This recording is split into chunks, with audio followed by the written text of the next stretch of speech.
Good morning, good afternoon, good evening, wherever you happen to be in the world. Welcome to tradertv.live. We're seeing North American stock futures in positive territory, but only just at this point this morning, coming off a record-setting performance, record highs for both the S&P 500 and the NASDAQ to start the week. Earnings remain in focus. We had about 1/3 of the overall S&P 500 reports so far. 84% of those companies coming out with a beat. So it's been a positive earnings season to date.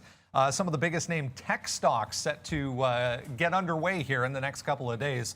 Over the next 3 sessions, we'll get some big tech earnings to come. Tesla shares in focus this morning, to the downside so far this morning after an otherwise positive report. We'll talk about the report and see what we can do with Tesla coming up this morning. Again, in negative territory, GE, Mattel, and UPS, all among companies who reported in the pre-market this morning. GME shares, meanwhile, up significantly after they finally came to market with that offering after market yesterday. And it's MindMed Day. We're going to talk to J.R. Ron and Kevin O'Leary coming up here in about 10 minutes as the stock makes its debut on the NASDAQ. It's Tuesday, April 27th, 2021. TraderTV.live starts now.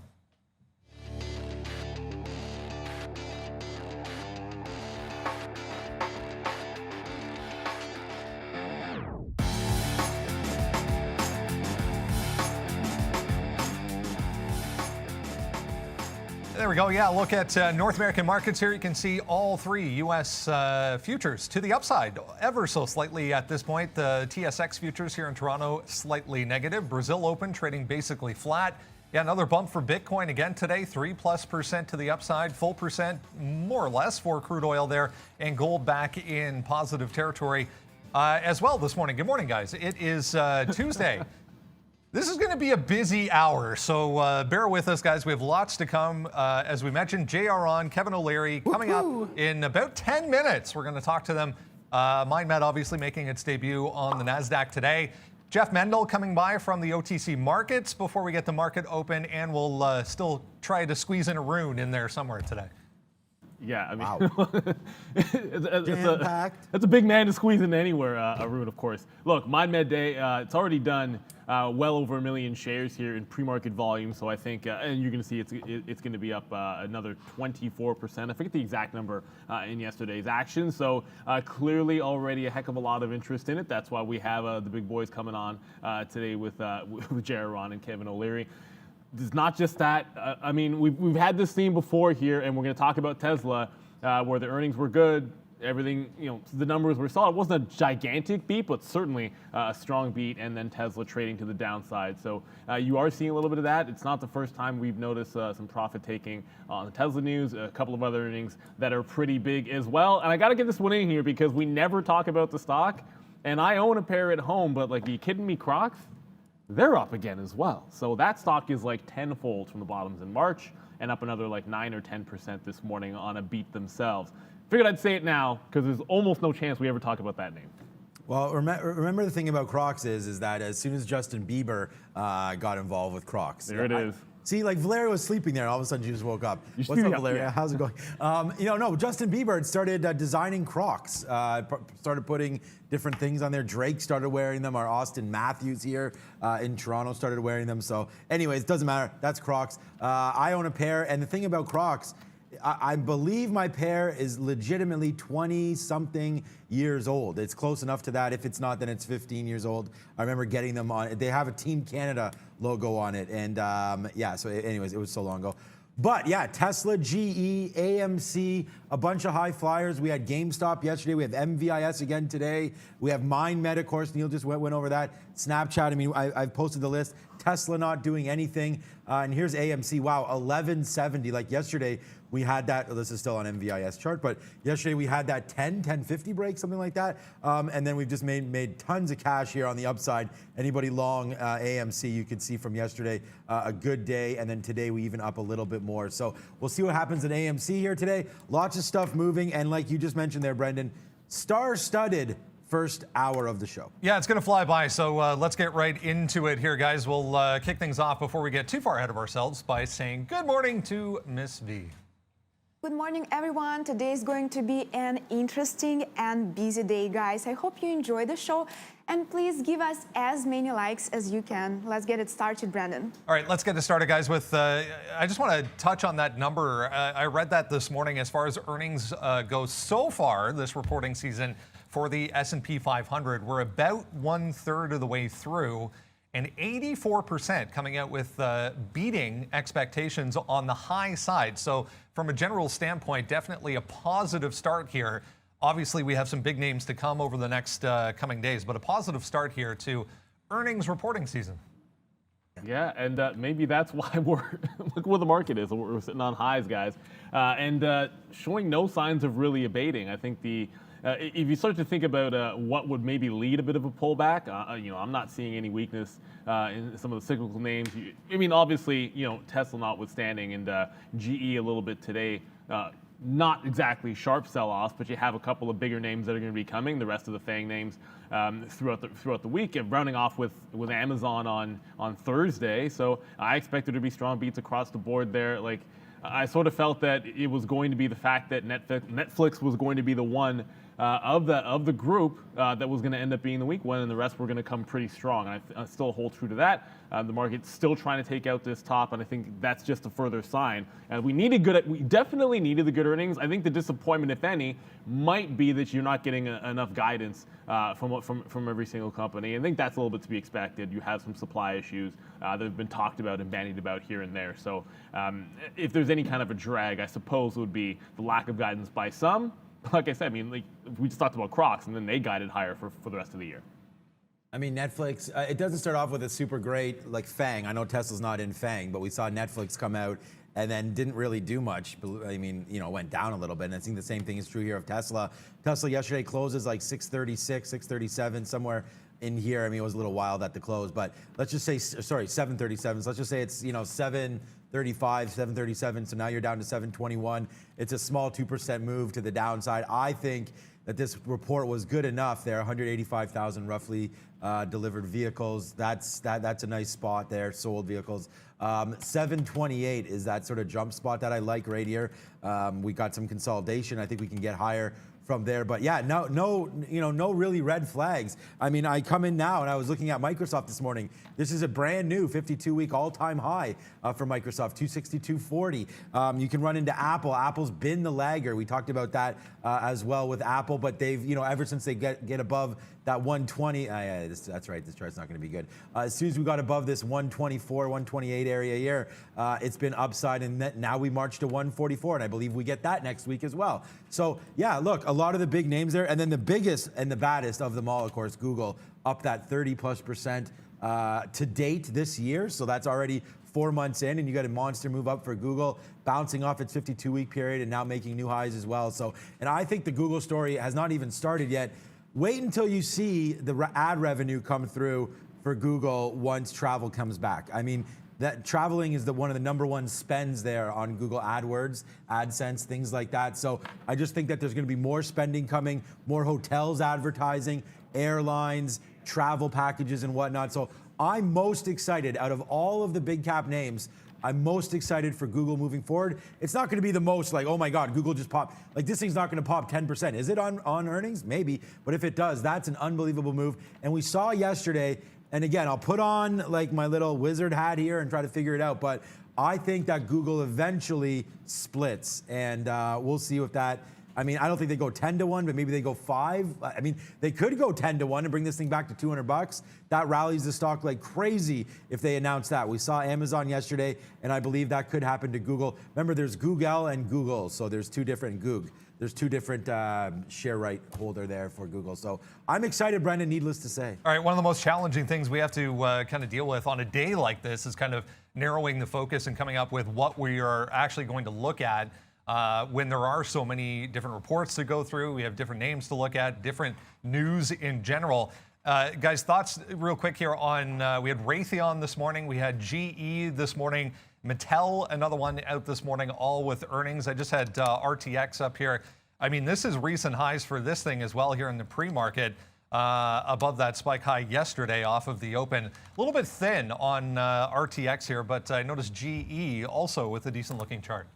It's one of those situations where you just have to, and we talk about liquidity all the time when it comes to these names. There's going to be a lot of movers today. I mean, I could throw out, I mean, we threw out Crocs, and you can talk about Raytheon. I'm probably going to look at GE today because that's a solid day trading stock, but anytime things are thinly traded, if something really stuck out, and it's only 26,000 volumes, like if I saw, you know, a big time cluster around a specific price, like an iceberg, on decent volume on one of these names, like a Raytheon, maybe that would interest me. But I do look at General Electric, and I know we're going to talk about this one probably when we'll start going through the list. But it's starting to consolidate down 2% here. And I just think there's going to be some solid formations and something like that. And let's not stray too far away from what was already active on a day like yesterday going into earnings. It's not just about those earnings. We're still looking at our MVISs of the world. I'm looking at BNGO, which made another big move as well yesterday. OCGN is on the prowl to the downside after successive days up. So you got to stick to what has been working. It would be really easy to trade a dozen symbols by 10:30 today, and that's the one thing that I kind of want to avoid and maybe keep it to half that. Yeah, a dozen names. Yeah, if we're lucky, we'll get to that little. And I told you guys yesterday that I preferred Raytheon over Honeywell, and now you see that today, nice little bump upside. So I think that if you had any money in Honeywell, you could transfer it over here. But I do also, so that's a good beat. We talked about that yesterday. And then I really, really like, I mean, GE is on.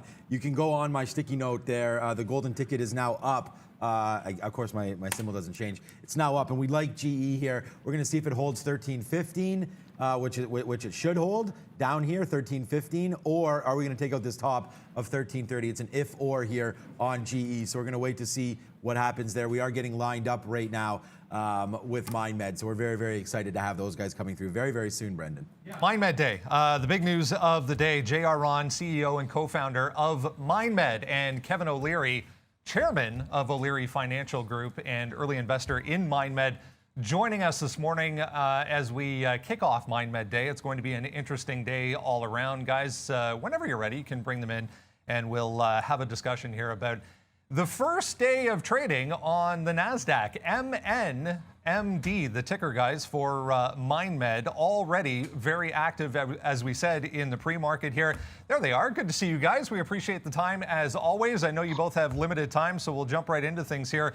I mean, congratulations, first of all. Where's this guy? Don't think they can hear, guys. Don't think we have audio for them. I hear you now. Okay, perfect. There we go. Good stuff. Congratulations in order, first of all, guys. It's great to have you back. Great to see you once again. We sat in this very studio the first day the stock started trading on the NEO exchange here in Toronto, so it seems fitting that we have another discussion this morning. I mean, let's talk about growth a little bit here, JR. I'll come to you first as far as an opportunity to kind of expand the overall exposure to the company, overall exposure. Talk a little bit about what this means for the future going forward, and will this create new opportunities for you getting increased exposure from the NASDAQ? Well, I still think we're in very early innings here for the entire psychedelic medicine industry. I mean, I remember we were just sitting there just about a year ago in your studio, and that was a big day for psychedelics. We became the first publicly listed psychedelics company. Now we're on NASDAQ just at 1 year later. I think that's a really big achievement, not only for the space, but for us as a company. And it's going to really give us a platform to launch a whole new slate of new initiatives in the future. Now, Kevin, as far as investing goes, let's talk a little bit about the opportunity here that you saw, a very early investor in MindMed. Tell us a little bit about what it was about this opportunity specifically in this space that attracted you. I invest in a lot of junior pharma and biotech and large pharma stocks. And I've learned over the decades, really, that when you start to invest in junior pharma that's really, in this stage, cutting edge, there's nobody ever done this before. They're not the only company, but what you're looking for is multiple opportunities. And so what often happens in a nascent sector like this is you find a company with one molecule going through one trial. Well, from my perspective, that's not a good investment, because if they fail with that one trial, there's no value. What MindMed did early on, which attracted me to JR's strategy, was to index himself. In other words, create so many different opportunities in terms of trials, 17 plus trials now, so that his outcomes are likely across a wide portfolio of different molecules. That's really smart to do that, because institutional investors, this company, this is my own speculation, will become the largest market cap company and the leader of the sector. And once you establish yourself as that, it's really hard to catch up, because nobody has anywhere close to the portfolio that MindMed has. And that's why it's my heaviest weighting. I mean, I own every stock in the sector pretty well, but this is, an 80% weighting at this point versus everything else, because the rest are very risky. That's the way I look at it. I don't bet on a single horse and rider. I want to own the whole field. I want to own every horse in the field, and that JR is self-indexed. In other words, if you only want one stock with the widest number of outcomes, it's going to be MindMed. Comes to some of those molecules, JR, let's talk a little bit about how things are progressing as you kick off, I guess, the next stage of the company here, trading on the NASDAQ the first time this morning. Give us an update on the research. Give us an update on how things are progressing to date. Yeah, so I mean, our approach has always been that we want to discover, develop, and eventually deploy psychedelic medicines. And Kevin alluded to something like 17 clinical trials that are either completed or ongoing that are in MindMed's portfolio. Our approach from the beginning was, let's work with academic researchers to prove things early in phase 1 studies in the academic realm. And if we saw that there was a compelling evidence that this could eventually be turned into a commercial drug program, we would do that. And we did that with Matthias Liechti. We have ongoing collaborations with NYU. We just signed the chair of our scientific advisory board, Dr. Rob Malenka from Stanford University. But if you look at that process, we did that exactly with Project Lucy. We took a phase 2 study that was ongoing at Basel for over 4 years, which really jump-started our development process, and then moved it into a commercial drug program. We were at the FDA in December. We had a great conversation with them in our pre-IND meeting, and we're on target and moving towards Q3. We want to open an IND for anxiety with LSD.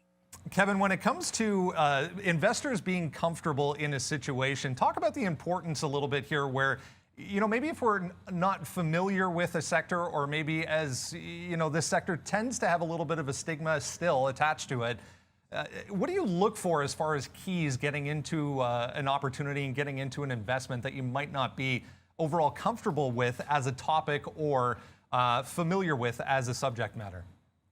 Well, I don't care what sector you look at. My theory has always been, when you get involved in owning stocks, you want the incremental buyer to be an institution. So when I take full weightings, like a 5% position in a portfolio of a stock, I want to know that the liquidity and the desire for that stock is institutional, whether it's a sovereign fund, a pension plan, whatever. And what's happened, MindMed sort of led the charge in this very early on. Aeneas and Company listing on NEO, a very entrepreneurial exchange that's very important. But this listing today on NASDAQ is almost a full circle towards becoming an institutional participant, because many institutions don't invest in nascent sectors. They're waiting to see what happens. They're waiting for liquidity. They're waiting for other institutions that will start to index it. And that's really what's occurring here now. First of all, we've had, many states start to legalize various molecules. There's a lot of interest in the research, not about recreational drugs anymore. I think that stigma, and JR is really part of changing that. I remember when JR brought this to me 3 years ago, I said, "What are you, nuts? These are Schedule I narcotics." And he said, "You don't get it. These are medicines." And he was right. And he convinced me to invest, and he was absolutely correct. Now you find all kinds of institutions inquiring about this, not from the recreational style situation, from the medicine point of view, because we haven't had a new drug to solve for mental illness in 30 plus years. And so that's why now this uplisting, if you want to call it that, or at least the participation in a global exchange like NASDAQ, is really important for the company. What I anticipate is going to happen is a lot of the stock is going to move from retail investors' hands, and again, this is my own speculation, but one of the reasons I'm an investor, into indexed by institutions saying, I want to have a 1 or 2% weighting. And then the second question is, which stocks to buy? Well, JR's got the biggest portfolio. He'll end up, in my view, ending up with the largest market cap because he's the lowest risk entry into the sector. That was my thesis back then. It remains the same today, and the market will prove it out one way or the other in the days ahead. I want to get your take. I'll throw this question out to both of you. I want to get your take on the sector as a whole when we talk about the next step. Like, what is it going to take to progress this sector as a whole? Is it going to be further, regulatory changes? Is it going to be, a change in that overall stigma from the crowd? Maybe JR, I know you're tight for time here, so I'll get your opinion on that first. Well, look, these are large addressable markets, and sadly, they're growing bigger, through the pandemic. I think what really highlighted psychedelics growing up for me was a few months ago, Kevin called me and said, look, I just got off the phone with a sovereign wealth manager, and they're interested in psychedelics and how they can index this because they follow biotech quite heavily. But you're not on NASDAQ yet. And until you get on NASDAQ, they're not going to touch you. So you need to push hard and get the NASDAQ listing done. And that's exactly what we did. Today is a huge new launch pad for the company. I think it's going to be a huge new launch pad for new investors to come into the space, both institutional, like sovereign wealth funds and pension funds, but also retail investors that just simply couldn't access this company a few months ago or a few days ago. So that's extremely compelling. But we, here at MindMed, we have to do the work. We have to show up and do the trials, prove that they're safe and effective. And then we have to answer the seminal question: how do we scale these medicines across the entire country? Because 40% of the country is suffering. That's a big, big market. J.R. Ron, CEO and co-founder of MindMed, along with Kevin O'Leary, chairman of O'Leary Financial Group. Gentlemen, a pleasure. As always, we appreciate your time this morning. Thanks for doing this. Take care. Thank you. There you go, guys. Look at MindMed. Big day. Let's have a look at MNMD, shall we, guys? I mean, we talked about, again, thank you so much to Kevin and JR there. And I mean, guys, let's give like a big cheer for Brendan. I mean, Brendan continues to rock these interviews like nobody else can. So congratulations, Brendan. On another one, DJ Khaled style. Okay, so MindMed opens up today. It's 580. So this is the daily chart. Very, very exciting. Just opens up like that. But the thing about it was yesterday on MMEDF, we were having some issues breaking through 550 and whatnot. So it's nice to see today up to 24.5%. Can we take out $6? I think yes. I mean, you're going to get a lot of, active buyers here on the open that now are able to invest. I mean, there's a lot of traders, a lot of funds. I think they touched on it a little bit now, giving them exposure to new money. And I just think that could come through. I also think, 1.5 million shares, there's obviously some selling happening right now. We talked about that as well, that this is up now 130% in 3 days. So that's a big move for them. But is the upside there? Sure, it is. You heard them talk. What was it? 40% of the people right now are suffering from depression and whatnot. So this little microdosing company, very, very exciting. I'm excited for it. I'm an investor, not at those low prices, but I'm excited to see what happens moving forward. But I don't blame anybody for taking a piece off today, as we've been upside so much over the last couple weeks. Well, especially the last 2 days. Yeah, you get almost like a double up from consolidation. And it's worth noting, I know you guys will see in our charts, we go back to like 6 a.m. on our intraday charts. I know it was trading even higher in the pre-market. So, when you say it has a chance to reclaim that 6, it's certainly trading higher and had a lot of open interest. Crossing, it's going to get to maybe 2 million shares before that market open there, guys. So it should be a wild one. We'll trade it primarily over here in the NASDAQ, obviously. Of course, you can still trade it in the NEO, but now they're with the big boys. All right, let's have a look at some upgrades and downgrades so far today, guys. Pretty ho-hum kind of day, I guess, for upgrades and downgrades. Nothing terribly exciting on this side of things. Splunk, JP Morgan with a downgrade. That never happens. This Artisan Partners, I noticed as well, a little bit higher price stock, thinly traded, but to the downside. Citigroup with a price target cut on that one. Morgan Stanley, guys, not liking Splunk today. They don't like Splunk, eh? Okay.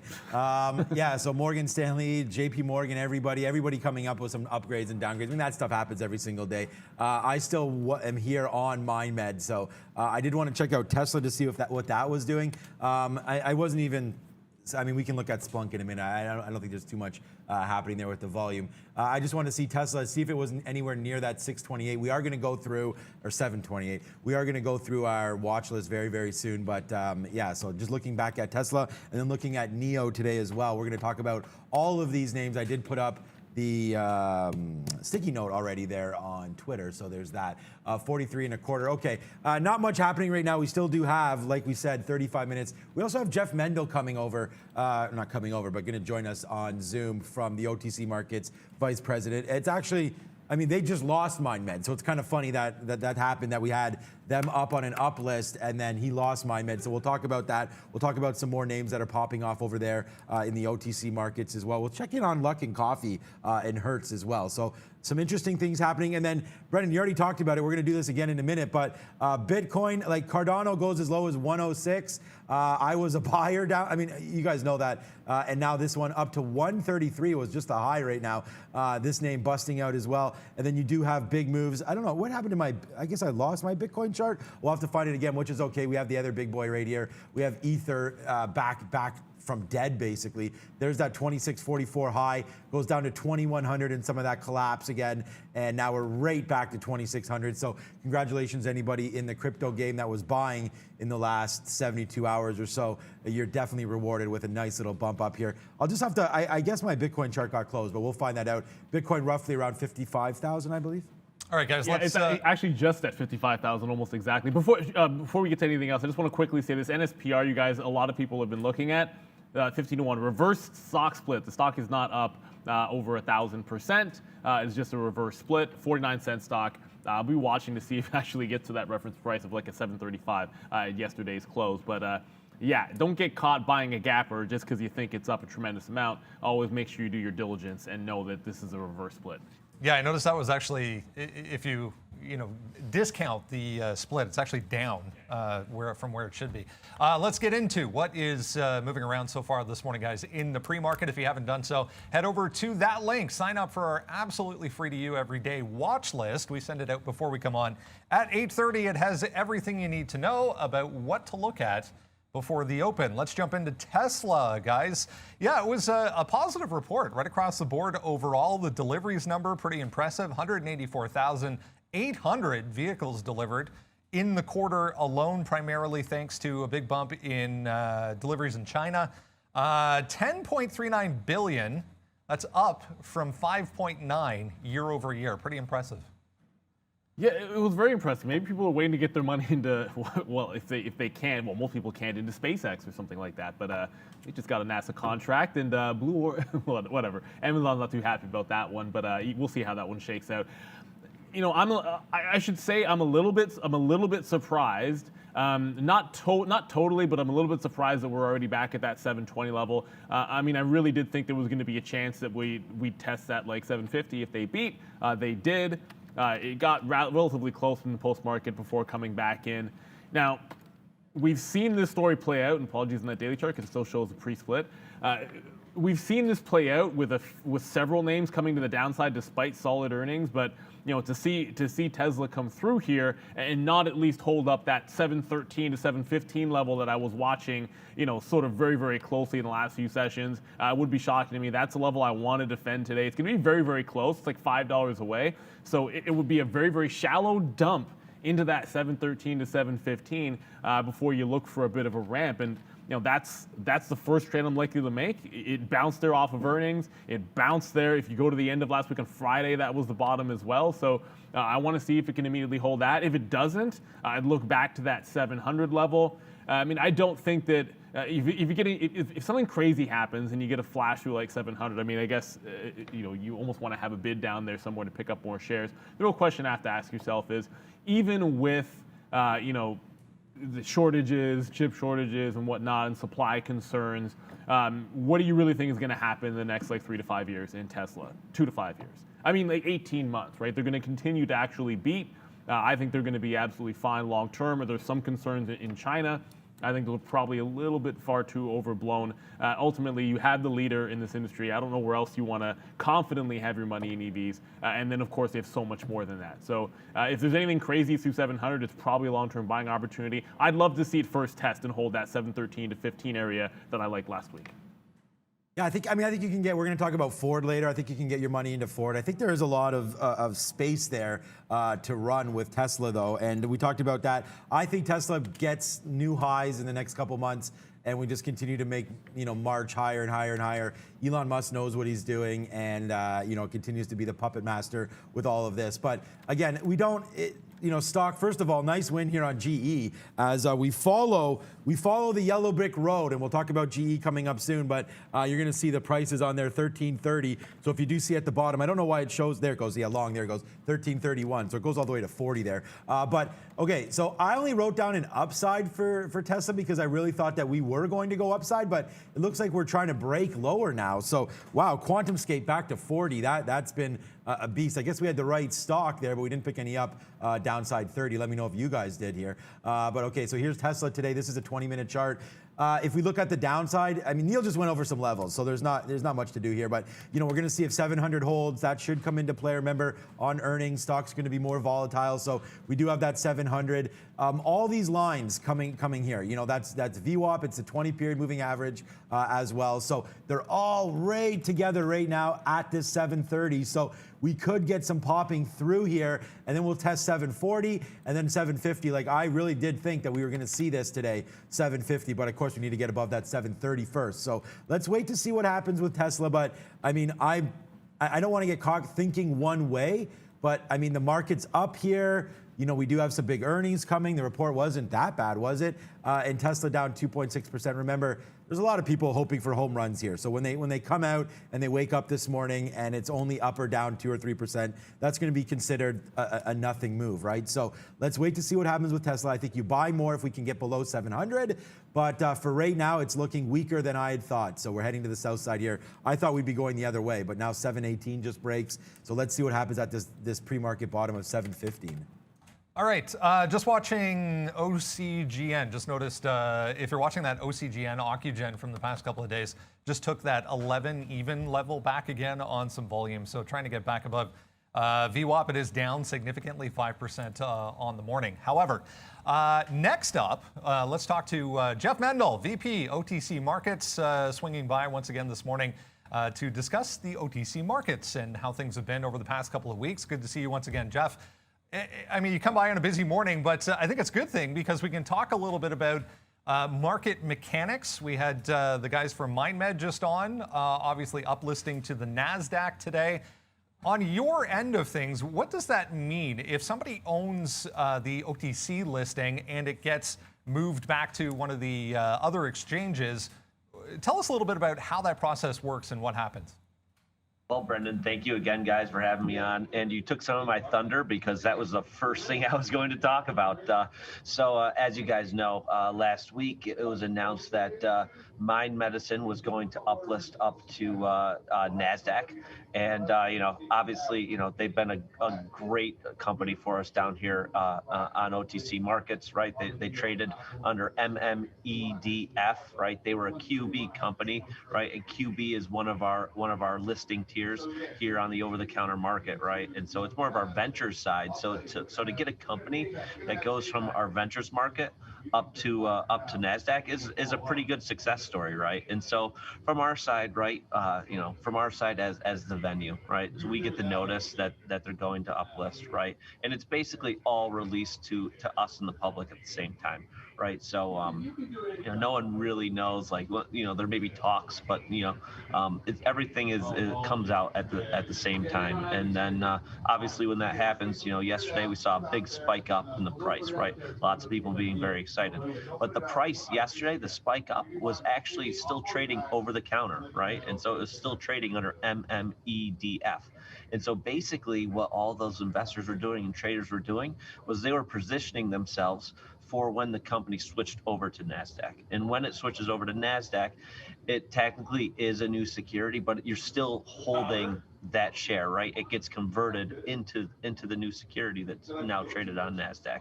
And so, like I said, that big price bump up yesterday was just people positioning themselves for a NASDAQ listing.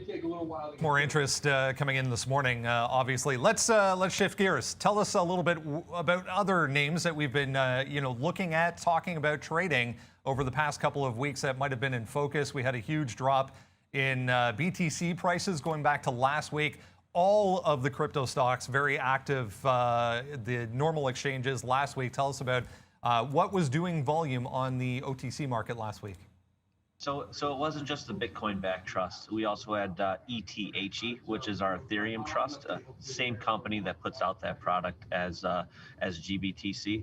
But it's been trading pretty well so far this week, just like the Bitcoin market.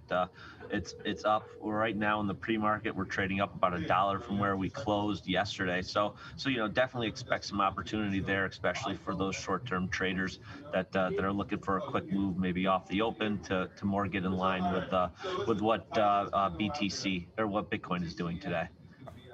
And as far as other opportunities, Jeff, tell us a little bit about maybe what's on the radar for today. What has been coming up over the past couple of sessions here? So, I'll point out GBTC and ETHE again, and then Tencent seems to be on the move again. It traded down a little bit yesterday, and in the pre-market here, let me just bring it up real quick. It's ticker TCEHY, right? So that's Tencent, and so actually it's trading pretty flat, down a few pennies from yesterday, but as per usual, look for this thing to move around and have some good liquidity, especially when you're using OTCX. OTCX is just like when you're trading on a listed exchange, right? You can what you see is what you get when you're trying to access that liquidity. It's an instant fill. Jeff Mendel, VP OTC Markets. A pleasure. Thanks for doing this again, Jeff. Thank you, guys. There we go, guys. A look at OTC markets to kick things off for a Tuesday. Great idea to kind of have that other side of the view when you get that uplisting to the NASDAQ from OTC markets. So a little explanation there of how that process actually takes place and comes to fruition. Let's continue along with what's moving around in the pre-market here, guys. We'll talk about GameStop. We mentioned this, I want to say, going back a month or so ago. They announced that they were going to come to market with an offering, an at-the-market offering at that. Finally, yesterday, after market, they did so. 3.5 million additional shares sold, raising about $550 million and change for GME. And we're up significantly on that news. Not something you typically see. Yeah, honestly, you don't. I kind of... there's been a lot of joking about it, but in all seriousness, I think sometimes GME GameStop marches to the beat of its own drum here, and nothing about this was unexpected or unanticipated. And a lot of times you might see a lack of movement. To get a gap up and get a 10% move off of this is impressive, but they're making some swift changes. All I can say is congratulations, Roaring Kitty. It's hard for me to get behind where the valuation is on GameStop, but the momentum is something that we can certainly look at. And on a day like today, we're trying, and again, this is, you look at $10, $15 ranges in GameStop and you get lulled into a sense of complacency, but you're starting to get up into that range where we might be retesting that 200 level, which is usually what I wait for some of the bigger plays when it comes to shorting into it. I am watching 190 to 192, current pre-market highs just shy of that. There was a lot of chop in that zone, so I feel like if it gets in there and then can't break out through 190, there's probably a decent reversal style play there. On any kind of a dip, I kind of just go right back into this double top from last week and say 175. Last couple of weeks, I should say, and then 175 is going to be the defense. So, I'm not waiting all around till yesterday's close. I don't know if we get all the way back there, but I think 175 would be the defense level for me on GameStop. And then until we get through that 192, I'd probably wait until that 200 for any kind of a short. You got to be picky about your short trades in GameStop when it's on momentum.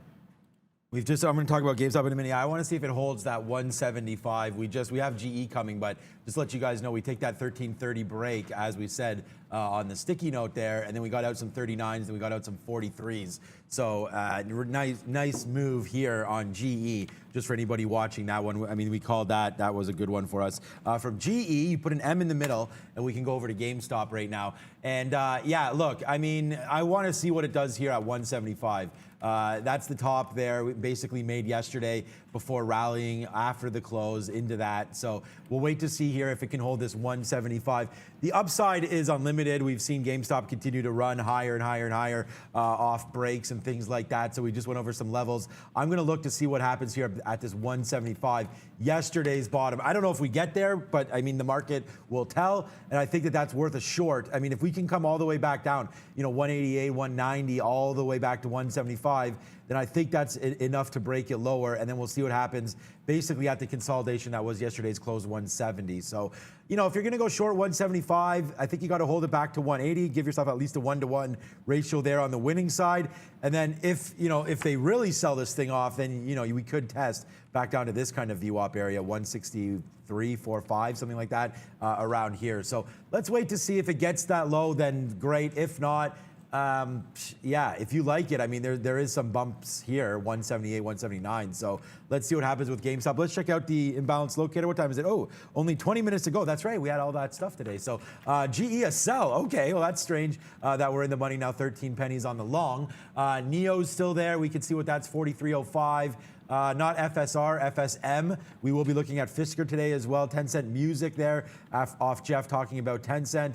And then that's about it, man. I mean, AMC, we'll get to that too, up to 11.70. That was a big run for everybody yesterday. So it doesn't look super exciting on the list here today, Brendan, but there are a few names. All right, let's continue along here. We'll talk about UPS, guys. Also another one beating expectations handily, I guess to be expected for United Parcel Service. Given the pandemic, they benefited tremendously from people staying at home, ordering lots of stuff online, guys, for UPS up here. Yeah. Yeah, so, I mean, the problem with UPS, and we've talked about this, I already find myself in 3 positions, and there's going to be a chance that you can overtrade today. It's up that 9%. When I looked at it, I said, oh my gosh, that's a clean breakout. That's usually a retracement play for me. And I just look for that whole 50% from like a nice clean $10 move and say if it gets to 187, I'd be buying a dip if there is any. However, like Tesla just dipped to 713 to 715. I said I was looking at that, but I have ALDX to the short side. I was talking about that in the chat with some of the guys here, and there was a big seller, and that's already a nice winner. But the new one that just got put on was Biengio from yesterday, this rolling over through yesterday's high. So, similar to the pullback we just talked about in GameStop, that 175, this is breaking through that. So I grabbed the short here at 759. I look at this cluster right at the close, and that's where I'm looking to get some shares out into the open in that sort of 735 to like 750 range for the first target outs here. So position number 3, and you got to start thinking about the fact it's 18 minutes to the open and already in 3 positions. Don't want to be piling on too much here. So yeah, I usually like that pullback in UPS to 187 and then think about going long on any dip, but it's going to be hard to put that on when I think there might be better fish to fry. Yeah, I mean, the story is obvious for UPS. I mean, the same for everything, FedEx, UPS. I mean, they're all exploding to the upside on this. And we just talked about this yesterday. Actually, my wife and I were just, everything is just so easy. She's ordering stuff from Sephora. It's like coming the very next day, free shipping. I mean, there's a lot happening right now, and the big boys just keep getting bigger and badder. Congratulations again, anybody on UPS with the dividend, with the move upside. I mean, 9%, this is a big movement for a shipper. We talked about this yesterday. I hope you took notice as GE now 16 cents in the money and going to break 13.50. Wow. Okay, so basically this is what happens when you have a good report. And this is what I'm always looking for when companies report. So forget about what's happened here. Let's just talk a little bit of education. Like when you get this consolidation like this is an opportunity, and we can have Daniel Shea on. Maybe we'll get her on to talk about, different options or different trades you could play with options. But if they miss, then you're going to be down here 10%. And if they beat, you're going to rocket up 10%. Like it's just one of those things where it's not going to stay in this range, right? Especially a stock like UPS that has things to say.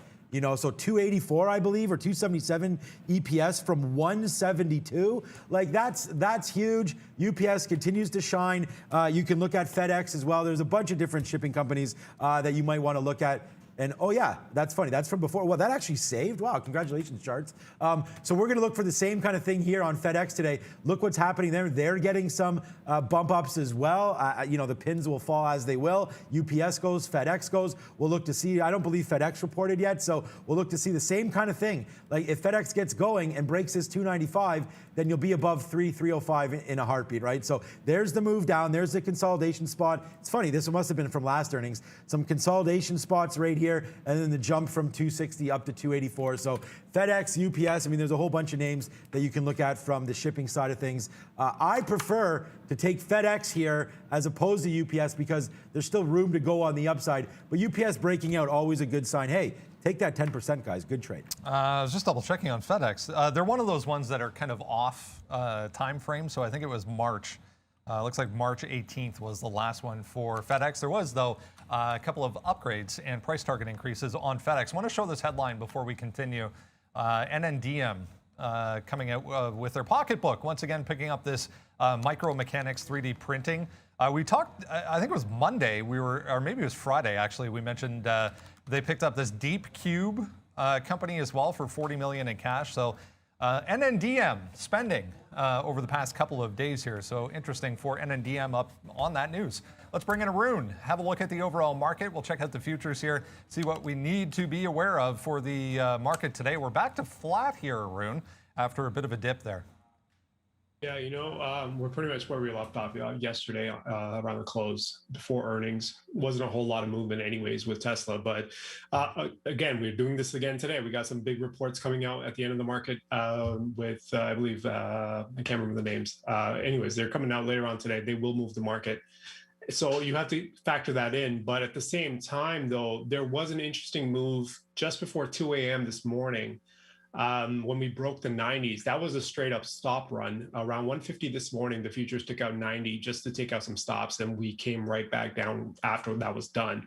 So what that does is that level that we were working with yesterday, that 4190 that I had marked off, you have to slide that now to 4200 automatically. It's just, it's that kind of situation. The closer and closer you get to 4200, that's for me becomes a bigger and bigger concern as stops get concentrated in a certain area. Now 4,200 is the level, but now I also wonder how many stops are up there. And if we get there, will that break actually hold, or would that just be another trigger on stops? So for me, if I'm looking for shorts, I have to make sure that it's going to be a proper setup, because the last thing I want to do is take a short and then get hit on a run on stops if 4,200 breaks.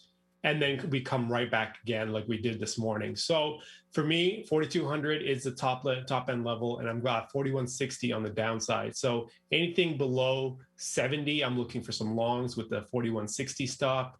And then up here, if we can get something close to 90, maybe 85, between 85 to 90, going up to 4,200 and setting up properly. I think for me, that's a key thing here. Is the last thing I want to do is, like I said, take a short. If it's not, if it doesn't really have a high probability to go, the last thing I want to do is set a stop at 4,200 and get triggered on a stop run. So if the setup is proper, anything above 85, I'm looking for shorts with 4,200, and anything below 4,170, I'm looking for some longs with 4,160 as a stop. And of course, with the reports coming out after market, we can blow through those ranges after market. So keep in mind, anyone trading futures, you have 15 minutes after the market closes to potentially take some trades as well. Great stuff. Thanks so much, Arun. We'll check back in again tomorrow morning as we head towards the open here. Lots to get through still. Let's continue along. Sean, talk us through GE here. 20% decline in quarterly profit. Their report, a little bit of a miss, it looks like.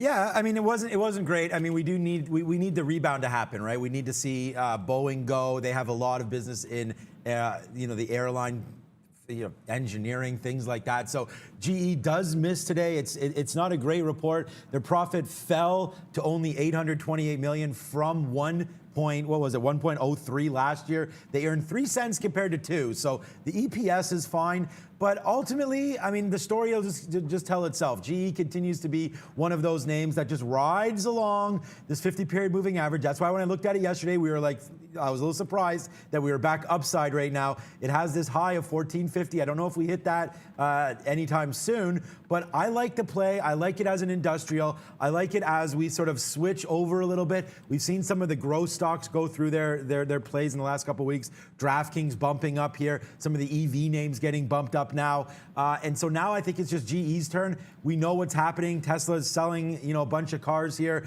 General Electric continues to be one of those names that has their hand sort of, in everything. We talked about Honeywell and why we like that and why we like Raytheon and things like that. But again, General Electric, I believe on a reopen play here, they're going to get a lot of love, especially from the street.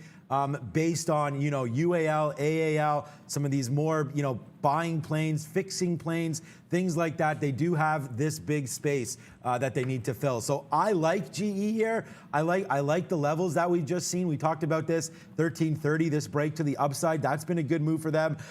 They do reaffirm its full year free cash flow and earnings, and I think that's what's giving them the bump right now. That reaffirmation there, that guys, we do have clear skies ahead, and for me, that's all that matters. GE's been beat down, but I mean, you're not going to find too much of a cleaner chart than this, where you go up, you pull back. Pullbacks are clean, are good for the stock. Pullback, as long as the pullback doesn't break previous lows, then we're okay.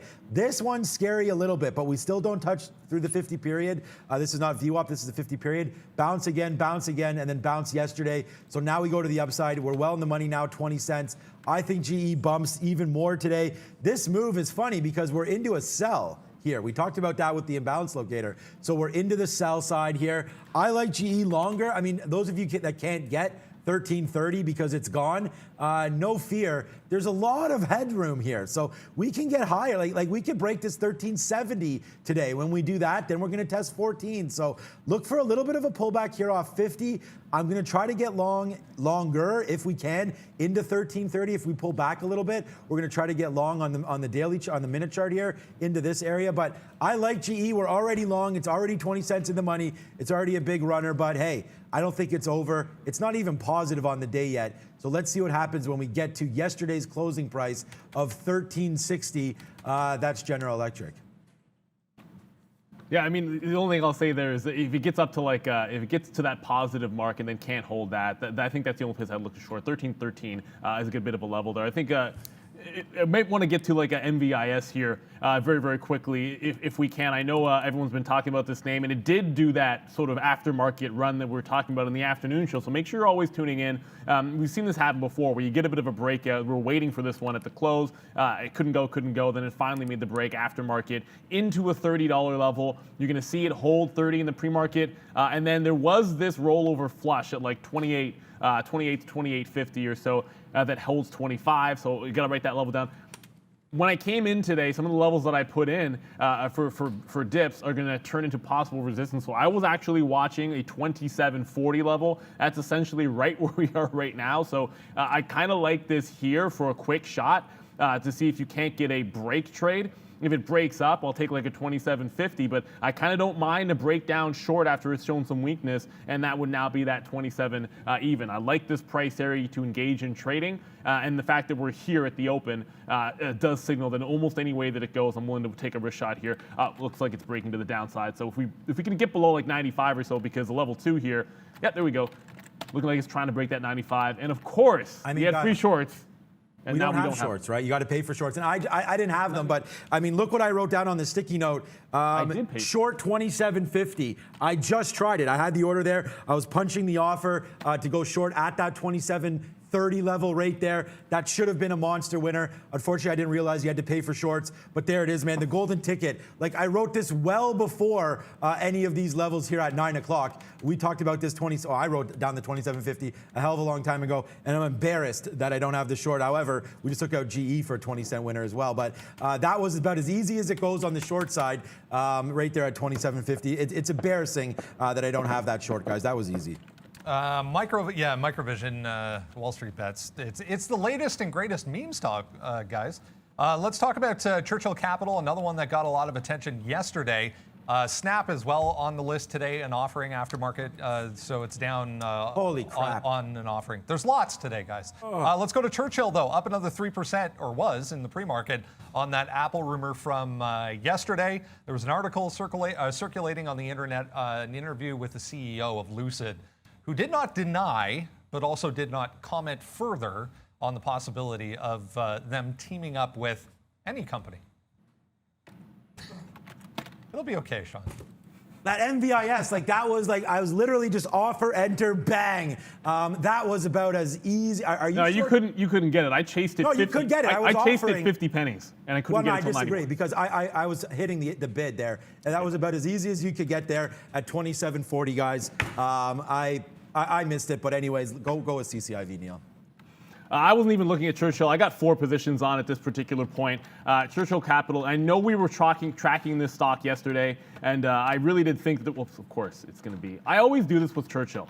Every single time I think it's going to be a NASDAQ stock and it's on the New York. So apologies, I've been trading way too long here. I don't absolutely love this setup. And if it tests back up to like a 25 level, I think it's going to be a little bit more interesting. But you start to look at that top that got put in at 24.25 and look, if it was a breakout through 25 and we didn't have, 24.25, we didn't have that 25 level lingering, I'd probably like a little bit more. It's almost a pure scalp into the open. I think a clean 25 would be a heck of a lot better than the setup right now, which looks like 24.25. And I'm already fading too many names here today to add CCIV to the list, quite frankly. I think that would almost be reckless. I'm sitting in 4 shorts, one of which RIBT, I don't think it's going to move too much. It's like basically a penny stock at $1.12, so risking a couple of cents on that one. But I normally would think about fading off of 24.25 where it is right now. But with 5 minutes to the open, if these small caps, if these names all start to pop, or 1 or 2 start to pop on me here, there's no way I want to be adding Churchill short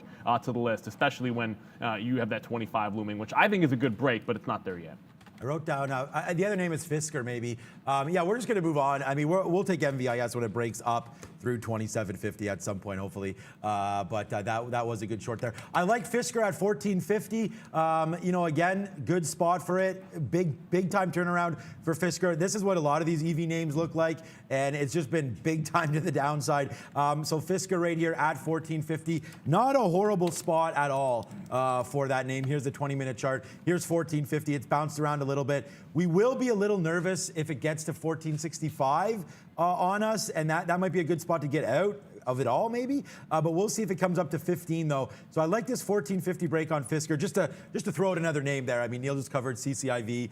We've talked about Tesla today. And then the other one, Brendan, I just want to get to this. I know there's a lot that we didn't even cover, but today I want to do the NEO trade where we've seen it fall off the open and then rally back. So I do have some bids scattered in here around 42, just to see if we do hold this 42 bid. I don't know if that's going to happen today, but that's going to be a good look. And then I really like this break of 43.20 on NIO as well, obviously on some Tesla. I was going to say Tesla strength, but we can check. Let's just check back before I throw to Brendan on Tesla quickly, because that's probably going to be, yeah. So again, nothing. Like it was starting to go down. We ticked down right to that low of 715 and now back to the upside. So let's continue to watch these names. Hey, it's going to be a good day. Already Neil said multiple positions on. I've got GE and a whole bunch more that we're looking at. So let's get excited today, guys. Yeah. Yeah, go ahead. No, I was going to say very quickly, that ALDX has already made another dump here. So anyone watching this name, it rolled over at 14. I know there's too many names on to almost cover. It's the bottom of the watch list here. They just met late study goals on, I can't even pronounce the name. It's conjunctivitis. I probably got that entirely wrong. But it made another flush through 13.50 here. I'm not giving it back to the 14 where I shorted it the first time. There was a size order following it down all the way to about 13.50 or so for about 50,000 shares. I have not seen it since. If it comes back to 13.50, I would get out. I think it can get to 12, but I'm not averaging into this one at 14. Less than 2 minutes to go. Yeah, it's interesting to see NEO so strong when Tesla's weak today. OCGN down 6.5% today. Remember, this had a 3-day move to the upside. The second day kind of faded, but on COVID-19 positivity with that Covaxin drug they're trying to bring to the U.S. Highlighted this area from yesterday morning, so we're back below 11. 11, a very, very key level for this. Another one just trying to break to the downside. If it does get back above 11 and start to hold, probably gets a push into some of these levels from yesterday. But look at that right now, guys. OCGN trying to break the lows. Yeah, we were only long those names. Ooh, a nice little dump. I was just going to look at AMD quickly here off the open because they report. Come on, it's NASDAQ. They report, and that should be a decent runner. We've seen AMD the last couple of days, nothing but upside there off of 78. So you saw what Intel did the other way, AMD going this way. We will check out also on NVIDIA as well. But a nice little dump here on AMD. Forget about the daily chart. Back into this 85.50 here. Not sure. Let's put some low bids here. If we can pick up some AMD downside 85 right now, that's very, very strange. Oh, and there goes MVIS, guys. So we talked about that. So we talked about taking it once it breaks back above 27.50. So let's see. I mean, that was a big move off VWAP right to the upside there. It goes as high as 87 on that break. So, hey, we're in this. I don't love the long now, but we'll see if it can get some acceleration to the long side here. 27.50 long right now on MVIS. I guess I don't feel too bad about not shorting this level, but hey, we missed the short. Now we'll go long through MVIS. Let's see what does happen now with hopefully another big win. And I was going to go over to GE to show you guys because look what the damage is being done on GE right now. That's a 30-cent winner on this name. So really happy with the way we analyzed this one. Still going MVIS and still going GE. Let's wait to see off the open with only 30 seconds. Yeah, there's some stacked sellers up there on that MVIS. I reversed into that long as well. I might scalp a little bit off just because it's right at that open. With only 20 seconds to go, there is a lot to watch here, including Tesla and MindMed, of course, which is on the NASDAQ for the first time. For anyone joining in here, if you're wondering where your shares are, it's trading on the NASDAQ MNMD, and we'll have a look at that as well. But no, yes, Randy is on the bell here today. Let's drop that countdown 2 and 1. Let's get the party started.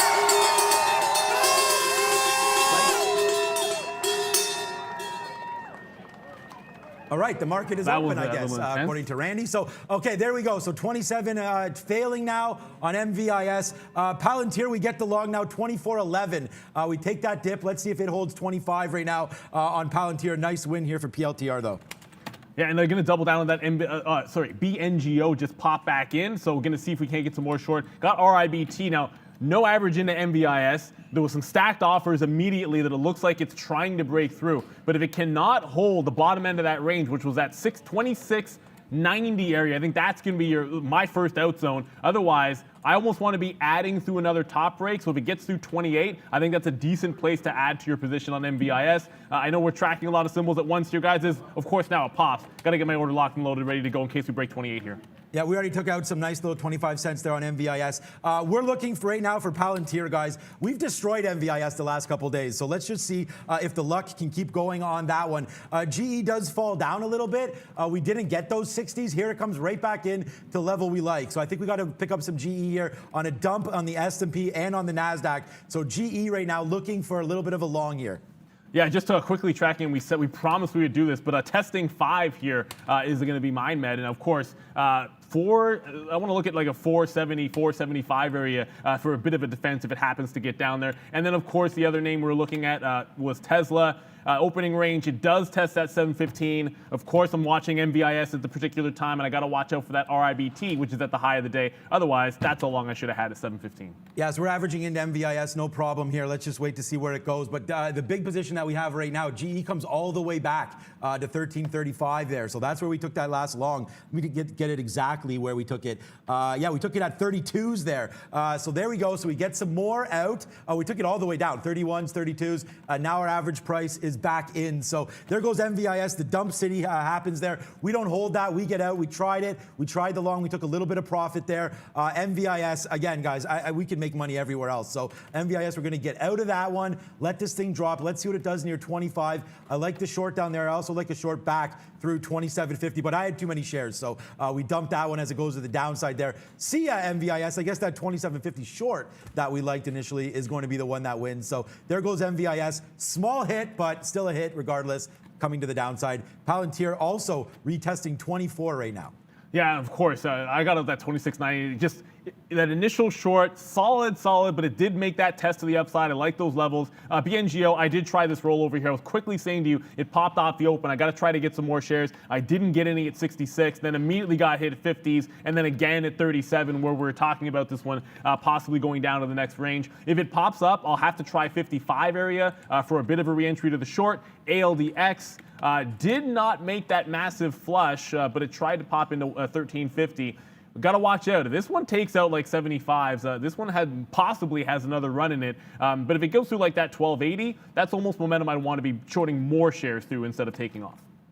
I'm just getting my orders set up here just in case Palantir wants to do us the wrong way here on Palantir. Okay, new position alert. We'll roll the dice here with NIO, but I think I got to look at GE as well here as we're going upside a little bit on GE. Our average price here, of course, we talked about that, is 32s, 33s or so. So this one coming to the downside. I have all longs right now. So we have Palantir long. We're just holding Palantir. There's a good position there. You can see my average price 04.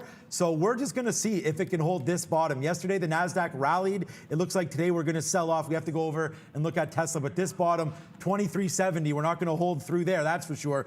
So that's going to be a play that we're excited for. And then we're also obviously excited for GE. But NIO right now got a position on this one as well. So hopefully this dip down holds and we can get back to the upside around 43. Give it to us, Brendo. All right, here goes UPS, guys. Just coming up to pre-market highs currently. 192.5 here. This is all-time high territory for UPS, guys. It's not going to be all-time highs, but it's approaching that 175, and that's GME. GameStop, I wanted that retracement into 175. It's getting rather close. It's the only place I kind of like to buy a bit of a dip. So about $4 away from an entry point. If it does turn around here, I still am sort of sticking to that 190 to 192 range for any kind of a short trade. I'm not really into shorting GameStop. And of course, as that was an opportunity there, it looks like I was waiting for 475. And of course, MyMed decides $5 is the way to go. Come on, load. $5 is the way to go. It busts through, gets to 485 before making a recovery. Now like 50, 60 cents. So I did miss out on that one. Still hold it. It'll just be NGO and of course ALDX to the south side. And if we get to that $25 even on MVIS again, that could be a big time level as well. Okay, so NASDAQ, what am I talking about? GE coming to the downside, so we definitely got to watch out for that one and try to figure out what we're doing with GE. I do want to get some more longs here. Sorry, there's GE there. I was looking at the wrong stock. But Palantir, though, this is a nice one, man. Thank you so much, Ms. V. Palantir ripping to the upside now, so let's get, I missed it. Darn it, missed those outs at 9s and 10s there. But we'll take them again if we can. Palantir right now up here, guys, so buy. A big win here for Palantir. And also, you guys want to talk about a big win? Hell yeah, let's floss it off a little bit here on NIO. We got to get out though to make a win. Exactly what we thought would happen happened. I don't think it went up to here. That would be crazy. But we are right at that VWAP spot. So look where we're long, guys, on NIO, 42.56. So a good little run to the upside now. Good move on NIO. Good move on Palantir. Let's just hope GE follows with the same kind of thing. Yeah, and I can't look a gift horse in the mouth. We always say it. I got to stick with it. We just got to 720s on that BNGO bingo. 758 was my short price. Got in there a couple of times, and then immediately I started to flush after missing out on that pop in the open. MVIS, just no bottom in sight.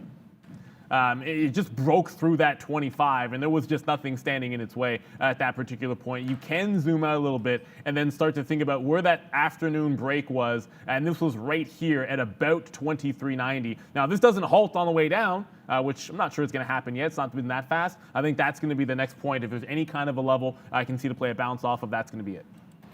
Okay, yeah, we're just looking to take some profits off on some of these plays, guys. We did take Fisker there at 14.11. We talked about that trade as well. That's looking to be decent, but we got some out small. It ripped up. I thought I was actually getting 20s, but we pushed offer enter and got all the way down here. So that one's going to continue to be a little bit of a problem for us here, Fisker. But we like the long, so we're going to hit that. Palantir still, man, still going. Let's get some 14s off if we can. We're long at 02 right now, and this is one of my biggest positions. GE, though, is my biggest position. So we're going to have to look back at that one as that's breaking lower, guys. It's not a big hit. We're losing more on this than we're making on Palantir, but I do have a 1310 or so area. We talked about 1315 earlier on in the day. This is coming hard down. Was not expecting this for GE. Down now 3%. Yucky on GE. What's up, Beats? One of the other LiDAR makers popping up here. So attention shifting possibly from MVIS. VLDR, huge relative volume coming in here. 6% straight up since the open here. 16 just tested there. VLDR, guys. Yeah, I mean, I was looking at, I had 13.13 written down on GE. It kind of doesn't matter at this point because you look at the fresh low that got put in at 10, and then that's going to be the play for me. I was only looking at a dip buy, and that's exactly what happened here. So the only long position I have on, because I did not get my men at the bottom, and of course Tesla has yet to come in. So got that GE. Now Tesla, it did get that 715. I told you at that open, you were looking at that MVIS. Looks like the rebound is certainly on here as it tries to break out through 722. Given the way that it traded in the earnings, I kind of expected to pull back before any kind of a breakout. So I hope we get a shot at this like 715 area at least one more time here on GE on Tesla. I can tell you that RIBT took out the top and then went failed break through 125. Anytime I get into a short and get blown out through like a level like that and immediately retraces, I'm thinking about the consolidation and then get back into it. 122 was the previous pre-market high on that name. So I like the re-entry, and watch out. Here comes that MVIS 24. Got to check that level 2 to make sure there's any kind of a bid down there. This is one place where it could pop. Yeah, 24 even. 24 even. Oh my God. Yeah, I mean, we wrote down 25 short and I wasn't even paying attention to it. Damn it, we could have made that money back. There's so many missed opportunities. But one thing that we're not missing right now is NIO. Again, we're not going to cry over spilled milk, guys. Like, we missed that MVIS trade early. We should have had it. We didn't. There's NEO out there at 80s. You can see where it's at. This is another big winner for us, guys. 22 pennies on the victory dance here for NEO. So that's a good move, man. We're out of half, more than half, 60% now out of NIO. Give it to us, Bren. Chipmaker strong once again today. AMD, guys, big move here. 1.8%, just broke 87 there on volume. We held to 85.5, which was about yesterday's close. So AMD going again. Oh, man. Yeah, AMD, we talked about that one. I mean, get your money. It said the minute that Intel report came out, it was an obvious switch over to AMD, guys. And we talked about that over and over. I mean, I've been talking about this name over and over and over again. And that 8620, what a great long that was. I'm actually crazy I didn't even write that one down. AMD reporting, and that's what we talked about. Trade names that have something going on for them with them. So AMD, a nice little run up. Congratulations, man, anybody that's been following that. The high tick is 100 off earnings not too long ago. And I was actually sitting here watching this day as it ripped all the way to 100 and then failed miserably the next couple days. So that's going to be exciting, man. That was last earnings in January. We touched 100 and then faded out. So it looks very, very similar to what's happening right now, what happened last earnings call. So let's wait to see, man. If they get anywhere like near this 94, 95 off earnings, it might be a sell. Still very, very bullish on the name, one of my large holdings. Yeah, and that MBIS does test into that 24. Now remember, this was call it like a double top at like 23.85-ish in the afternoon. Well, in the morning, sorry, before breaking out. Tried it once, kind of didn't want to go, tested the low, jumped back in when it retook that 24, but still looking pretty weak. I mean, obviously we had that little short reversed into a long that had some muted success into 28, and you're seeing the dump in. I can't let it go past like a 23.50. This was an area I wanted to defend. If I was short, it was a profit-taking area. On the long side, it's tried to hold it one time, and it's still trying to hold this area, but there was a lot of sell action coming through. Looks like the Bears or the bets bulls might be done with this name in particular today. G is holding the low, and the market is sliding to the downside here. We're down, breaking that 14,000 mark, and there goes like 24.50. So MVIS cap puts. I'll have to look for another entry point. It might be a little bit later on in the session if it finds its own sort of more natural bottom here, because MVIS is gonzo. Oh man, like again, just looking back at some of these levels that we had written down here today, on Twitter, they're MVIS, like short 27.50. It goes as high as what, 27.70, and now you're downside and short through 25. We're gonna look at Ford, NEO to 42 off the open. We take that long at 42.50. Tesla never got there. We can go see if GME's holding 175 or not. And then right now though, GE really putting me to test now. Testing the bottoms. This looks like this will be a hit here on GE for sure. We can go back over to it quickly. So I'm going to get out of this. Breaking back down through 13.10 is what we talked about. We should have waited for that 13.15 there, but now it's going to break through 13.10, and we're going to get out of the majority of our shares here. Looks like it'll be a loss for sure on GE after riding it pretty high. There it is. After what? Did that even break 10s? I don't think so. We just got out 10. That might be a mistake. Let's go back in there as GE there just flattens us out a little bit, and I don't think it needed to. So we're going to buy some more there and watch to see what happens. GE. Yeah, and of course, I mean, there goes Churchill breaking through the lows. And I even said I'm in too many right now to play a rollover in Churchill Capital. And that's exactly what's going to happen here. And it ends up being better than well, I mean, it's not better than MVIS. It's just better execution than MVIS because I did have a reversal long that I liked. I've got to go back over to, if I can, because I feel like it's going to bounce a little bit here, that ALDX, which I've been sitting in this one all morning.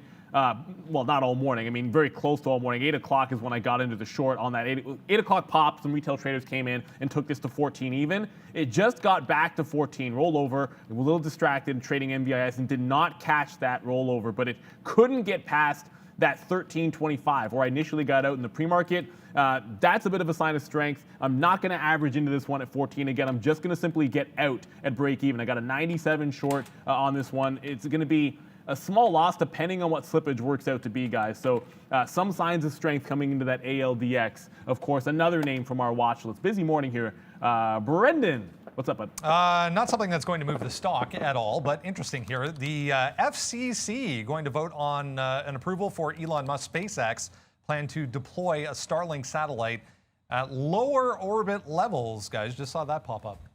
Winning. Just got a NASA contract as well. We just got NEO on the bottom here. So yeah, here we go, man. Right down to 42. We're gonna see if this one wants to fill or what. Like this is just the Nasdaq's not even down that much, guys. But a lot of these high flyers right now just getting pumped. I mean, forget about GE. I mean, that's gone now. But yeah, NEO, we're still long a little bit on GE, but not much. NEO coming crashing down. We just took another bid there at 42.15, so a nice long now on NEO. But our average price 28, so we're just right back into the money. We need this market to rally. 42, like here as we go on a 20 period, we're right there, guys, on VWAP on a 20 period, 42.13. Yeah, this is going to get nasty. We're not going to hold this too much below 42. So let's hope that NEO does do this bouncing that it's doing right now. So that's a good move. But yeah, NEO right now, a good trade. Palantir is getting near the breaking spot as well. We just took some more 80s. We're back downside, man. What goes up must come down. It's been a big time ride for Palantir recently from 21 up to this again. It has a problem with this 50 period right here at 24.20. Should have dug a little deeper and noticed that. But here's the break. We get out of Palantir and now we're flat. So let's see if there's any bounce in this market. We know what we want to take for longs. It's just the market needs to help us out here. What's up, Veep? Hey, Sean, some traders on the chat talk about Nikola. Stock is trading on a high volume. Do you see any opportunities for yourself, guys, in NKLA? Before we get to Nikola, I want to quickly cover Tesla here just because it did give that 715 retrace. I got long at 715.30, was able to get some out for the quick little pop. It gave you like $1.70, maybe $2 on the move, and then immediately breaks that low. So there was a bounce off 715. Obviously, that price was a heck of a lot better if you caught it right at 932, moving right into that 720 resistance, but the second time was only okay. The market's selling back below 14,000 on the NASDAQ and the ES. I mean, look, we're only down about 10 handles or so from the open, but you are seeing a sell-off here. Yeah. I mean, everything's selling off right now. We're going to take another stab here on GE and just see if this is maybe the bottom. We do find some bottoms back down here on the April the 20th, which is not even that long ago, of 1290. And again, on earnings, it's very tough to trade stock on earnings because it was looking prime in the pre-market, right? And then, you know, the big boys come in and sell it, and we're caught in that evil web. So right now, we'll take another shot downside. My average price is still 04, so this needs work to go here. And then there goes NEO breaking down, so I guess it didn't have a stop, but 41.90, 42 just breaks. We wanted to get out there, so now we gotta get out. I don't know, my stop didn't trigger. This has been a violent move down. Sean, every key level, Sean, was a reversal to the short if you weren't shorting. I mean, that Tesla, I don't know why I didn't think the short 715. I liked it as a price. I'm a little surprised. NSPR, that reverse split is halted. Limit up. Brendan? Heads up on that ALDX starting to pop up here once again. I want to mention Cassava Science real quick here, guys. Was up on an upgrade and initiation by B. Riley analysts. Cassava Science tagging $48 in the pre-market. Haven't looked at this for quite some time, but a lot of reversals underway. Have a look at AMD as well, all the way back down, guys. Yeah, I mean, to say the least. Look, I'm surprised NSPR upside halt. I mean, it's getting very close to like that 15-1 with 735 would be the actual price that you want to reference. That ALDX, yeah, I'm a little I'm a little bit concerned that if it breaks that 14, I'm looking at what's actually strong in this market here today, and it's not what I'm expecting. I'm going to get out if it breaks 14 and look for a entry point. It was up in the 15 to 15.50 range in the pre-market, and if it revisits that price, I don't want to be stuck in that little short. RIBT took the top off again and got to 150, and then before reversing. If it holds that, I might jump in front of that freight train one more time. And Tesla, I'm hands off until it retests a 715 or gets to 700. Okay, so we did, we did get back into NEO a little bit here. So now our average price is, not back in. We sold a little bit there, but we bought it right back. So we're still holding this position, guys. This long was taken out up here for 30, 40 cents. We saw it drop way down, and now we just got to have this bottom of like what, 41.80, something like that, as going to be our out. So we can't dance with too much here. It's been a bad morning chasing some of these longs. You talked about AMD coming back to the downside, but we do chase this NEO one more time, put some bids out, use this low of the day here as our out. The NASDAQ continues to fall. We don't even have, forget about this green candle. There's nothing stopping this today. So it's a straight move to the downside. It's probably profit taking before we get the big boys on deck in the next couple days for earnings. So again, not expecting this drop today, but hey, it is a drop. So that's fine. I'm long everything. We'll have to wait to see if it busts up. Here goes NEO a little bit. Maybe some of these names have found some bottoms. We're long GE, and then we're going to take some out on NEO here on the upside. Sean, quickly, a halt limit down on my man. Just a halted limit down to 450. If this is a flush down, and then you get like that limit halt, if it opens above that price, I'm going to be watching. It's sort of like the reverse of when we do that, I guess, halt upside trade, or when I do that halt upside trade, I'm kind of looking to see if it can open above this price. You almost do the reverse. It's like a long in front of a 450 level and see if it didn't flush out, guys. Mr. Howard, there's a lot of names that you're going to miss out on. I almost had to remove 22nd Century from my list recently.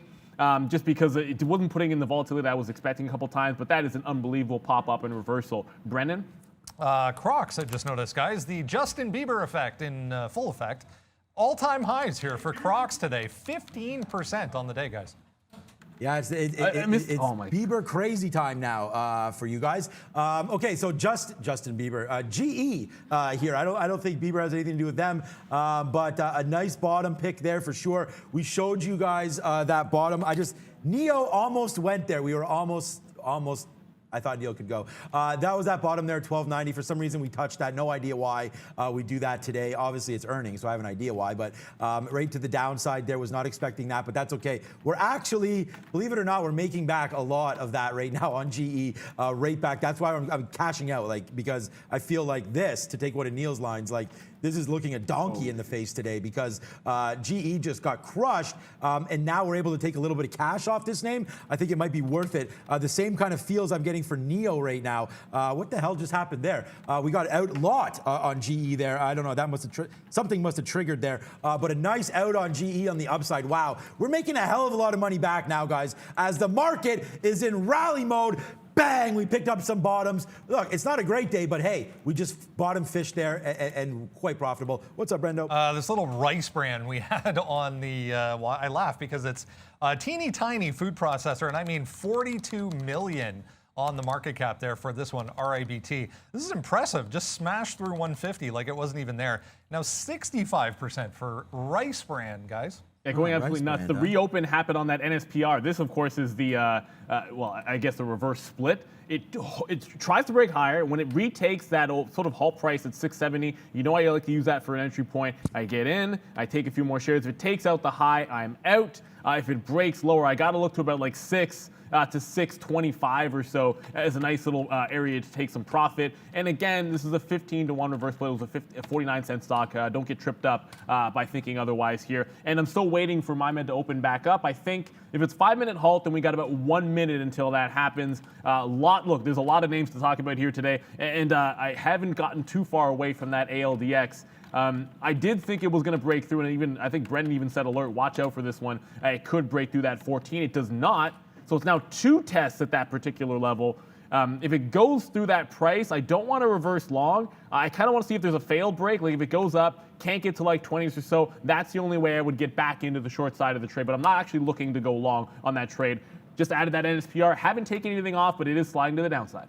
So this GE is just a monster right now, right back to 22s. Like we basically made this all back. Like this is a 30-cent win now for us. So what was once a problem is no more for us here on GE as it just makes a move to the upside. Unfortunately, there was some kind of a trigger that got triggered, and I did wind up getting out of like 70% of what I had left. Or no, like now I have less than 20% left, but I either was sitting here at 17 or whatever, but we did get the majority out there at 17. So just to double check with you guys, that's where the majority of them are out. Now we're noticing that it's right back to VWAP, so we're getting out now there as well. A good bottom pick. Hopefully this is going to be good on PLTR. You know, it goes all the way to the bottom. We do get some out there at 70, and then we buy some back right now at 77. So back into Palantir off of a nasty dip. Thank God we took advantage. Like Palantir's is not bad, really. This is really the one that hit 83 out 69. So that's like 15 cents there. But this was good. We got out. So now let's see if Palantir wants to ride back to the high side. Give it to us, Brendo. There goes Neo as well. There was an article, guys, on the gaming sector, or a note, I should say, from Needham analysts coming out this morning talking about Barstool Sports specifically and their potential market share going forward. So you can see Penn, first of all, up 6%. Flip over to DraftKings, not so much, guys. Yeah, I just got into a couple of things here. One of them is going to be look, there's a lot happening today. We'll take a bit of a pause because both these were on halts. MMND, this is, of course, MindMed on the NASDAQ. Day one, halted. I said, if it's going to flush out like that, that's going to be a bottom pick. The second it retook 450, I got into the long at 455. I scalped some out of 63s, just got some out of 73, so we'll do this one. I had a line for this, Sean, when you were like, is G a problem? Like, maybe it was a problem, but then you solved it. Check out the hook while Sean goes long it. I don't know. It just kind of popped into my head there. So anyways, if you don't know where that is from, then maybe you're, whatever. I don't know. I mean, Vanilla Ice invented rap. So let's just get that perfectly clear. Wow. Vanilla Ice is the first rap CD my dad owned. And I'm like very embarrassed to say, sorry, Dad, I shouldn't have said that. There we go. So good job on Mr. Roberts owning Vanilla Ice. No word of lie. It's actually true. It's sad. Yeah, that's fine. I mean, I don't think it's that sad. Yeah, Vanilla Ice. I mean, look, guys. I want a Vanilla Ice. I want a Vanilla Ice GIF now with Neil's face on it or something. Some kind of dancing action. I honestly, trust me, you don't want to see me do the Cabbage Patch. It would be very, very ugly. No, I would short myself on the Cabbage Patch. NSPR go down. Who didn't own that? Valeria, I don't think Vanilla Ice was even in Russia or anything like that. You weren't born. Do you know who Vanilla Ice is? No. See, she does not know who Vanilla. I know caramel macchiato. Oh, she knows caramel macchiato. No. We're not talking about vanilla ice cream there, Valeria. But okay, this is a good look. You know what? As all this talk goes, man, everyone loving this. Yeah, what's up, guys? Thank you for the love on that one. I'm just MindMed, baby. Yeah, exactly. MindMed going to the upside. Good on that one. I need to get out of some of those shares. I think there is worthy of taking some profit. But again, I can't do anything until I get off the show. But Palantir, guys, a nice move upside. So is GE. Really glad that some of these bottom picks we took came through for us. Yeah, we're going to hit... this is a good one. This is almost psychedelic, sort of. Is it really? Kind of psychedelic. Look, MindMed off that bottom. It's one of those... It's a reverse of the short halt idea, right? So you get that hold back at 450. Look, if it's going to come to VWAP, it's going to give you a 10% move back into $5. Going to take it all day, every day. So I'm out of that trade. And then the other one, of course, was NSPR, which, quite frankly, I'm a little bit surprised this didn't already flush back into $6. When the penny stock reverse splits 15-1 and then halts to the upside and doesn't break higher, I'm expecting it to just absolutely dump. The fact that it hasn't happened has my spider sense tingling here. So if it breaks, like, I was gonna go to $7. I don't know if I want to give it to 7 even. I might take this one out at like 685 or something because I don't understand who's actually buying this thing and why. So I'm gonna tighten the stop. MindMed was good. This one should be better in theory, but it just can't seem to roll over. Like, just so everybody knows, like, Valeria is still Googling really? Right now, Vanilla Ice. There we go. Now check out the Jim Carrey version of it on In Living Color. That's way better. That's legit, right? I still like Fire Marshal Bill. For that as his best character. Obviously. Yeah, let me show you something. Okay, 23.75 bottom there, Palantir, right back to VWAP. You guys know what we're doing on that one. So we crying early on some of these names because it was a rough open. We're still going to be negative into this, but we make a lot of this money back here. Take too many shares too early, not patient enough. So be it. That's the story. But really, the only real story for me is GE. This one, we put our money where our mouth is on this example, and unfortunately, it did get us out there. And then for some reason, I had too many orders sitting right here at 17 and got out. So we didn't enjoy all of this, but we are now getting some out. So if I could take any trade back today, it would be the GE. The MVIS, man, I just feel bad about that one because again, I'm going to post it up on the website on our chat here, but like some of these levels here on the golden ticket, man, like short 27.50. Okay, that's right here. Look, okay, forget this. Now let's go to the chart. Guys, short 27.50, that's right here, okay? So that's bang to the downside. And then I said, you know what? If all fails, we could just short 25. And we didn't do that either. So a couple of missed opportunities for sure. We would be infinitely positive if we just looked at MVIS properly, but we didn't. We got too excited with it, and then we wind up failing on that one. So whatever, man. I mean, you know that I've been here every single day since this show even premiered. So we're going to be back tomorrow again, and we're going to get this MVIS. And I'm not done with it yet. So I'm looking at this break right here, 23.50 back to the upside. It looks like we're basing out nicely, but again, it's a violent move down. So watch out if you are trading MVIS. I know there's probably a lot of bag holders. Yeah, I mean, for sure. There's a bit of a slowdown happening in that MindMed move, just so you know. It broke that 5. Now it's sort of consolidating here. If this was like one of those wipeout trades, I would have expected certainly to have a secondary push, at least through like 525 and maybe get you to that 550 mark. I can tell you this NSPR, I don't know, it pops up. I actually did tighten my stop up. My last entry, of course, was up here at 75. So if it breaks 85, I'm not giving it to the high of the day. It's trying to roll over again. If this can't get through 640 to 650 area this time, I might actually just take it off for an even smaller profit than we got the last time. 10 o'clock already. Let's go to the big screen for happening. Everything's happening right now. Let's go to Brendan.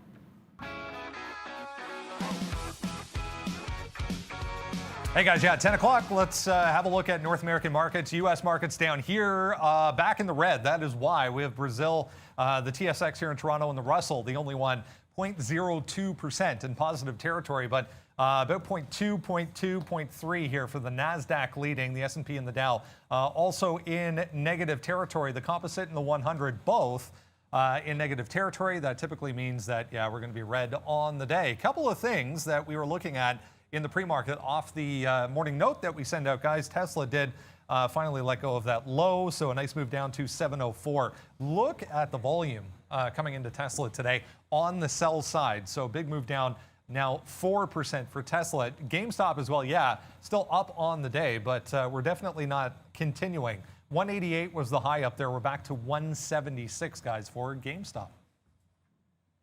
And I'm back to ALDX, which, I mean, this was like for me, it was a great short in the pre-market, getting all the way down to like 1330. I was deep in the money when it was at 1280. And of course, and I'm giving it back to that break-even point, I just got into GameStop in front of that 175. So if that can hold, that was a level I like to defend. I also said if ALDX broke through that 14 and then came back in, I would try the short off of that 14 level. So I just grabbed it at 85 one more time. Of course, if you talk about GameStop and you're looking for that dip buy and it gives it to you, I'm not going to let this break the even. I know even dollar levels sometimes have some significance to them. If 175 goes, I'll just take that trade off and run away with it. I saw Tesla bounce off that level I liked at 715 and give me one scalp trade, and then immediately went to the downside. So I didn't get stubborn with that. I don't plan on getting stubborn here with GameStop. If it gets back to this level, where there was a double bottom at 178, certainly take some profit off for a couple of bucks in front of that, and then see if it can get back to that 180 mark.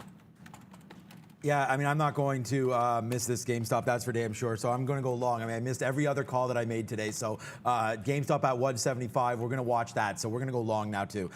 Good trade there. Okay, Palantir, we did it again on this one. So we'll do a little cowbell action for PLTR. It drops down, it comes back up. We take that smooth 10 cents right away. Now let's see if it can get above VWAP now. We do have another offer, a rate around VWAP, 88. So we'll see if that can pick up, pick that trade up on 88. We're long now. You could see 77. So there it is. Right through 89. We'll take it. We'll take another 89. We'll take a 90. We're disco balling it up right now on this name. So good trade here.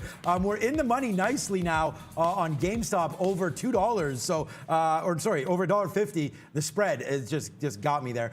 So 178 this high. Good little spot there, 178 and change. Maybe we should take out some GameStop, but a nice run for us upside on GME, guys. Bang! We gave that level 175. That's what we're talking about. Let's go, GameStop. Yeah, like I said, just took some out in front of that 178. There was a double bottom here. If it gets to 170, look, if it gets to 180, fair enough.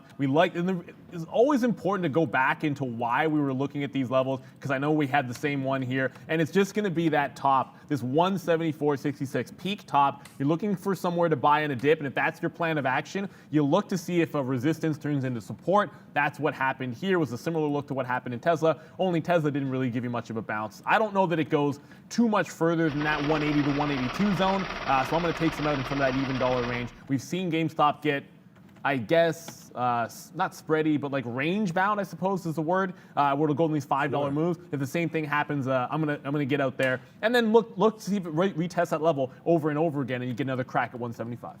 And guys, yeah, we're going to get a little bit greedy there because we just took Palantir. Like, look at that trade, guys. Obviously, the market's ripping up, but you can see this damage right now being done on PLTR. Big time movement. We just talked about GameStop. We're still in this. $3, $2.50 now in the money. We did take that out right there, 178.35 off of this 176.35. So it's a smooth $2 right there. Now let's wait to see what GameStop has for us in store on the upside. You break through that 175. Now we're gonna be gone on that one. So we're gonna watch out for that. Other than that, man, Fisker kind of just chilling.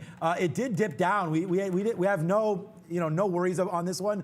I didn't look at it because we didn't get too heavy in this name. We were long NIO. We were looking to see if Tesla had any action, but right now Fisker looks like it's back to life a little bit. GE as well, 30 cents in the money. That's a good one. And then NIO. Oh, that's what we wanted to get to. Let's hit the air horn now. Look at NIO, guys. What was that? Okay, that must have been a mistake there. We are still in this name. We just took out some 45s. Didn't even notice that move there. We just took out some 45s on NIO. So again, a good trade there. Let's wait to see where it wants to go. I had no idea this one was so Rip City, but in and out, average.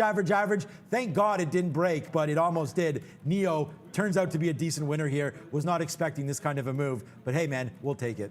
Yeah, and look, there's all kinds of things happening in this market. We talked about, Brendan mentioned it. I sort of mentioned at the top of the show, Crocs and the Justin Bieber. Sean mentioned the connection there. Still cruising. It just got to 98 before a bit of a turnaround. Got to watch out for that $100 level. I mean, it's a psychological one. Very, very strong here. The market is not, we're back to flat, well, close to flat, I should say, on the overall market, but we're still sort of heading southbound overall. And I kind of look to see if 100 is going to be a fade.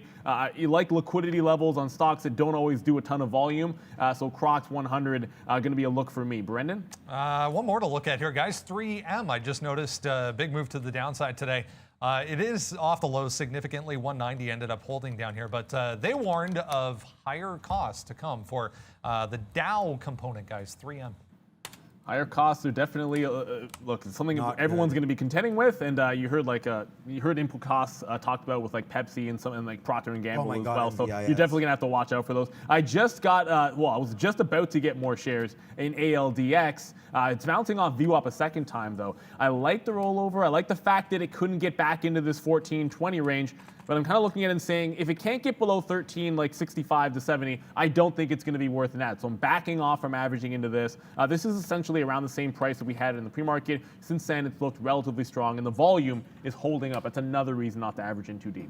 Yep, for sure. Okay, so Palantir, did I just put that offer? I'm having a problem with my keyboard. Like I push offer, enter there. I mean, it went out anyways, but I had to hit it a couple times. So there's another win, man. And again, we talk about going back to the well, right? Numerous times. Like if there is a stock, and you're gonna find me on Palantir every day, and I just wait for this to happen. Some days we miss it, right? When it takes off and we don't get these opportunities, then we miss Palantir for sure. But on a day like today, man, we're taking that one and we're running with it. Like Palantir, what a great run upside there off that drop. So we're going to continue to look at those every single day if we can.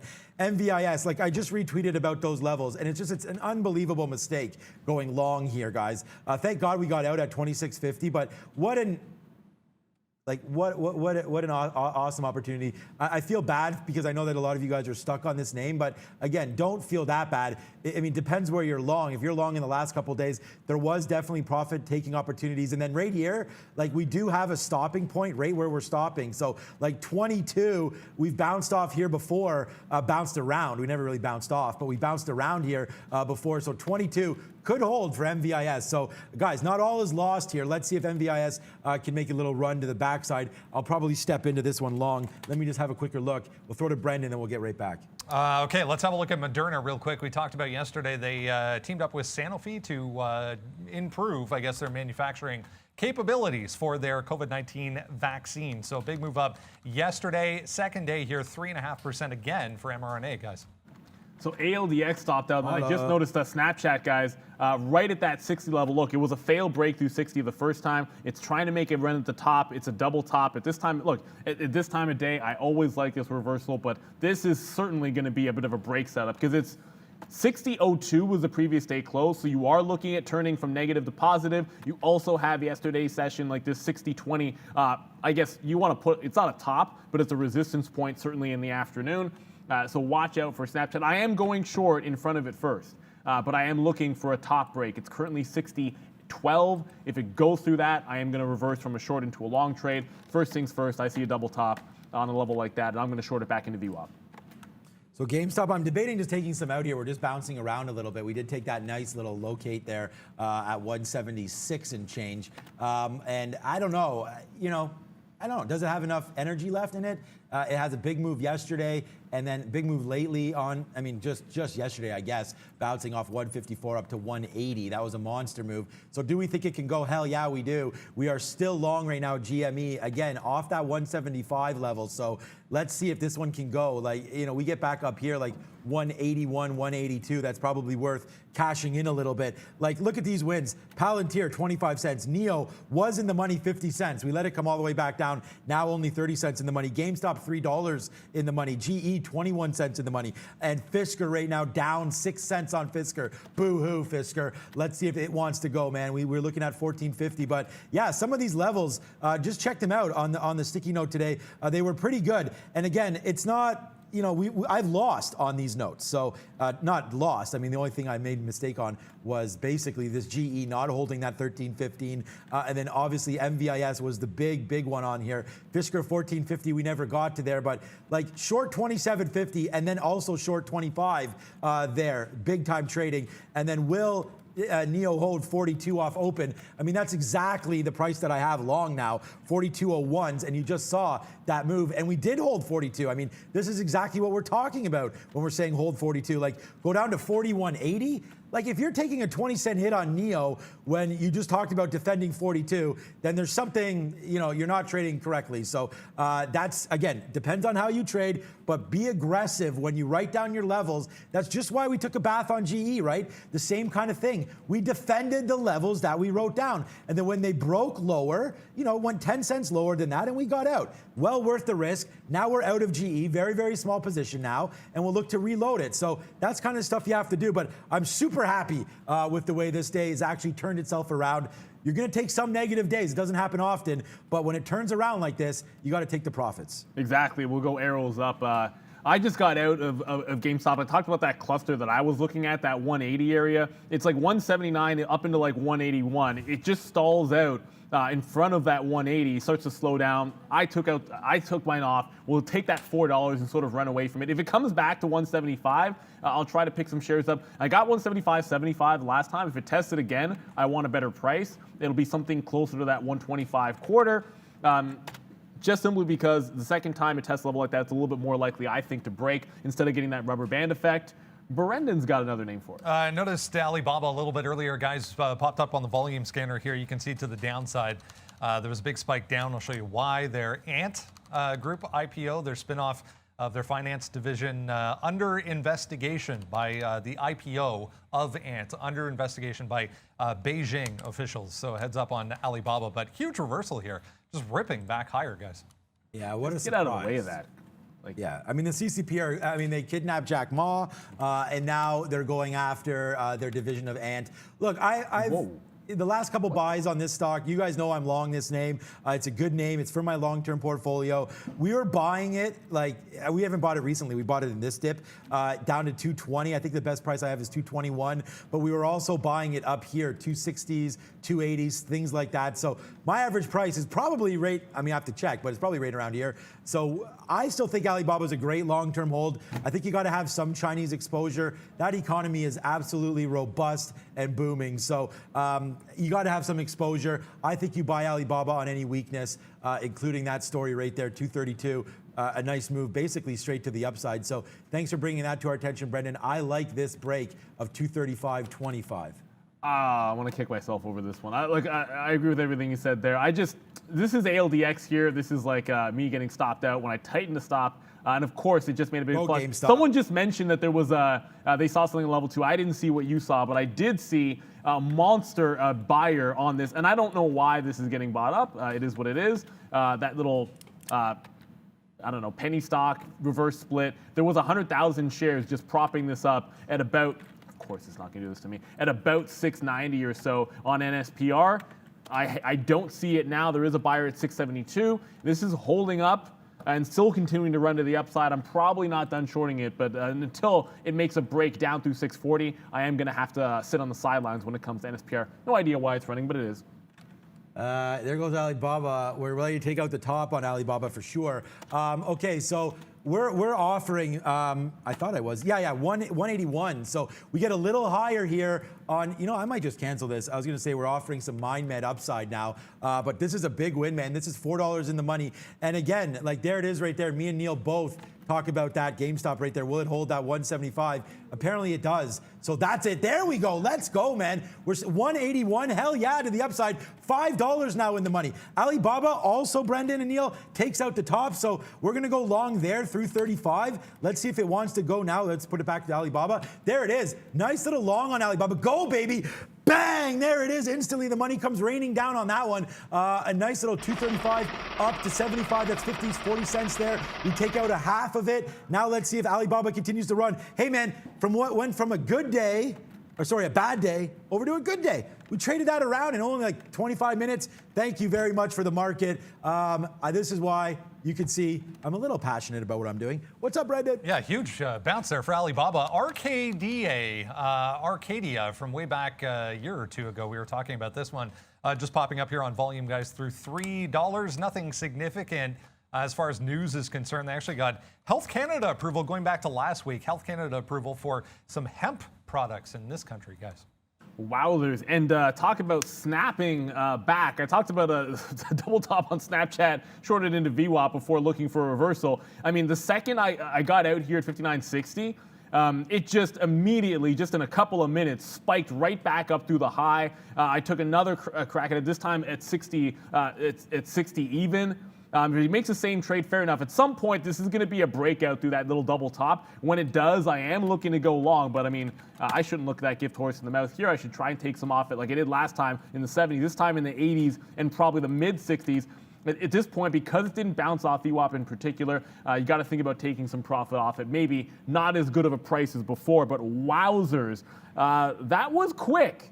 That was very quick when it bounced back off VWAP, but thankfully I had a level 2 open, so when I saw it come up, able to get that reversal. I don't think it cracks VWAP here. Snapchat looking very, very strong and trying to turn positive on the session. Enough so that I'm just going to get it all out right here, right now. If it breaks the top, going long, I'm not looking to dip buy on it overall. I just want that double top breakout now. Okay, so we did get a little greedy there, obviously, on GameStop as it goes right to where we were at, man. We were at 181 there, and I canceled it thinking that we could have broke that VWAP, but it turns out that trust in how you normally trade. Like, normally I would have got that out there, so we didn't. We thought it was going to run, and hey, look, we're about taking risk, right? So I think that was well worth it. You want to talk about taking some risk?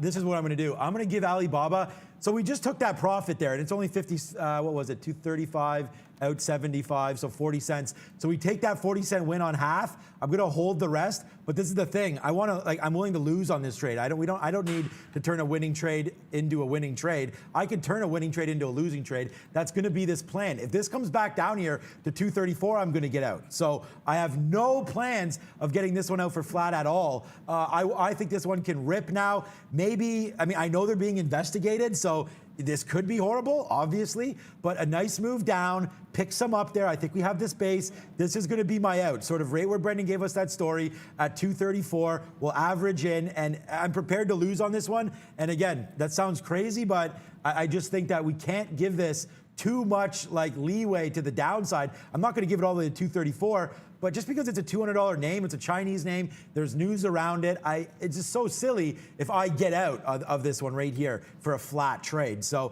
let's try to make some money. That's what we're here for. So here we go. Baba, we're going to average in. We're going to give it back to 234 and see what happens from there. Just like on GameStop, man. We already took that profit. Now we're holding 1/3 left. Out of 2/3 right there. Now we're holding 1/3. We're going to get out if it breaks back down below 177.50. Put money in our pocket no matter what. But here it comes. Yeah, it looks like we're going to get out. So the greed gets the best of us there on the high side of GameStop, but it does look like we will step on ourselves and get out at 177.50. That's where my target is. But hey, we're here to take a risk, and that's what I'm doing right now. Probably should be buying Palantir lows. Charlie, you just got to watch out. I know we're going to go to Brendan in a quick second, but watch out for the potential double bottom here forming. MyMed held 438 on that reopen after the halt downside, the volatility halt. So looking to try to bounce off that level. Again, I'm going to look for a defense at this price as we go and take you guys over to Brendan for the small cap recap. Can MyMed hold? Looks like it's breaking now.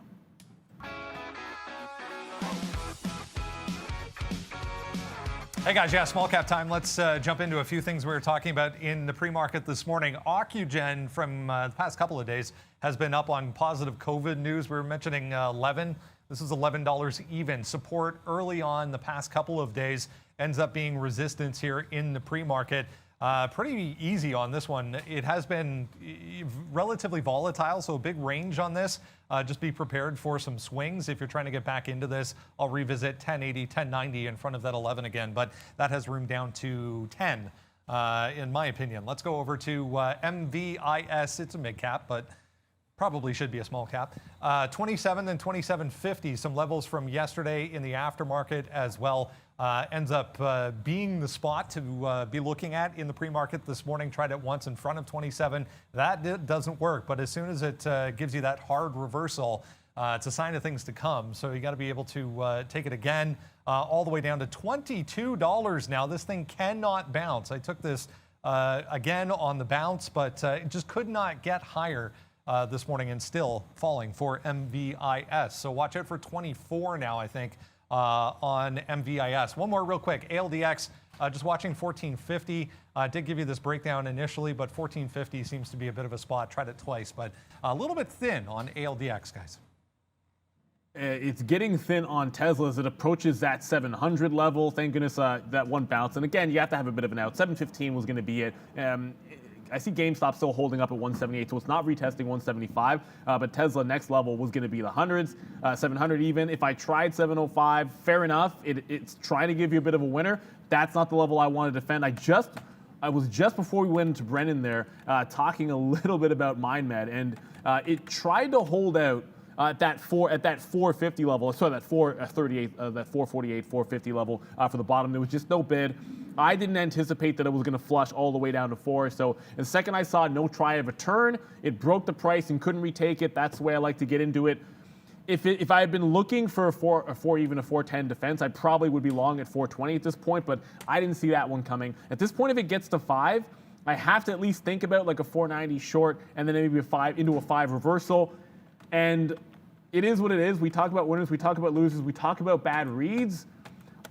I only gave Snapchat into like a VWAP retracement and thought, okay, bounce off VWAP, then it's going to be a breakout through the double top. It just broke lower, so the short, I left some money on the table with that. It happens. It's still putting in higher lows. And as long as it's doing that, and I see that double top, I'm still going long breakout, even though the short, holding on to the short would have been the better call, but I'm still looking for that double top long breakout on Snapchat for the next trade there. Yeah, left some money on the table. This MVIS literally is going to make me sick for probably today. But yeah, okay, so Palantir, we bought some bottoms, so we're gonna just move on from MVIS. But we did have that trade on board, but we do have on board right now Palantir. So again, nice little buys at the bottom there. I wanna check back on, okay, another thing was AMD and NEO. So I wanna look at NEO, as NEO for some reason just crushed downside. I'm guessing probably on that move that you're talking about there, NEO. I gotta close this so it's not in your face. Yeah, Tesla. Tesla moved down. Okay, so there's AMD. Brennan brought this to us early, that it was also crashing down. Again, they do report tonight. I mean, Alphabet, AMD, Microsoft, there's a whole bunch on board. So risky to trade these names on earnings, even the day before earnings. But right now, we're just going to try to trade the volume and the action that we see here. So AMD making some bottoms here at 85.10. Nothing too exciting here, I don't think. We can look at a 20 period on AMD, as I know that's what a lot, oops, not AMDD, as I know that we like to look at a little longer term here. You got to get back to VWAP on the 20 minute, which is 84.80, but we are defending this 85 nicely. So another dip back down, we could probably test that, give ourselves about 20 or 30 cents worth of room to AMD on the downside. But hey, if the market rips, man, we already got our rippers on board, including right now, right back upside is GameStop. So yeah, this one, a nice possibility. It's not going again. Nice possibility. I want to get this out at 180.50 if it goes. So another $1 higher on GME, and I think it's worth taking it out in case it does fail one more time. I don't want to screw up again. We got greedy the first time. So 180.50 on GameStop. We're going to park an order right there. So it has no choice but to get us out, Brendan. Another earnings name to pass along, guys. Otis Worldwide, OTIS in New York, straight higher today. This one's not terribly exciting, just a bit of a grind to the upside. But they beat in their earnings yesterday after market. Nice look, 2.5% here for OTIS, guys. They make elevator cars. Yeah, I mean, is there more? I mean, like, yeah, a recovery play. Obviously, people are going to go back to work in buildings. They're going to ride elevators, and obviously maintenance is a big deal there. I want to come back to this RIBT. And again, I know for bullish traders, sometimes when you look at like a back-breaking point, because this one for me is going to stink. It's going to be my worst stock on the morning, obviously, because I took a couple of shots at it to the short side. You look at that 125 break, and I sit back and say to myself, sometimes you got to be willing to reverse. If I have a short look there, I was only thinking dip buys on several names. I didn't have any reverse breakout plays in the small caps. Now it's sort of come and gone. You already had that move into 185. It's put in that lower high. Now it's tracking back into VWAP. And if it cannot break back up to this 175, this is the kind of situation where it might have put on the run and then just be dead money for the rest of the day. I'll take a break down through 145 if it happens, and then give it back that like 10-cent area. You have to play what's in front of you. I did miss the rollover at 185. Was never tracking it at that price. 150 might have given you a little bit of something there. That's why I want to test this 145 if it comes back in. Still have that BNGO, but it's not doing a heck of a lot. And tracking that MyMed, if it gets back to $5, going to look for a bit of a short off 95 and then a reversal, potentially if it can break 5 even. Yeah, I would love for MyMed to get going there. I know there's a lot of people on our chat that are MyMed holders right now as well. But again, it's kind of like MVIS, man. Like, just understand that there is opportunity to cash out before the day of the news, right? And so, obviously, you're still up today on MyMed, as we can look at that right now. I know Neil was just looking at MNMD. I think it's still positive, right? On the day today. Yeah, so you still have 6%, so that's a good move upside for MyMed today. So, big drop down. Neil talked about the halt there. It halted, came back to 518. Now let's just see where it wants to go. Does it want to run higher or not? MyMed's going to be the one telling the story today. We just hope to get part of it if it does break back above 5. So congratulations, anybody that did hold today.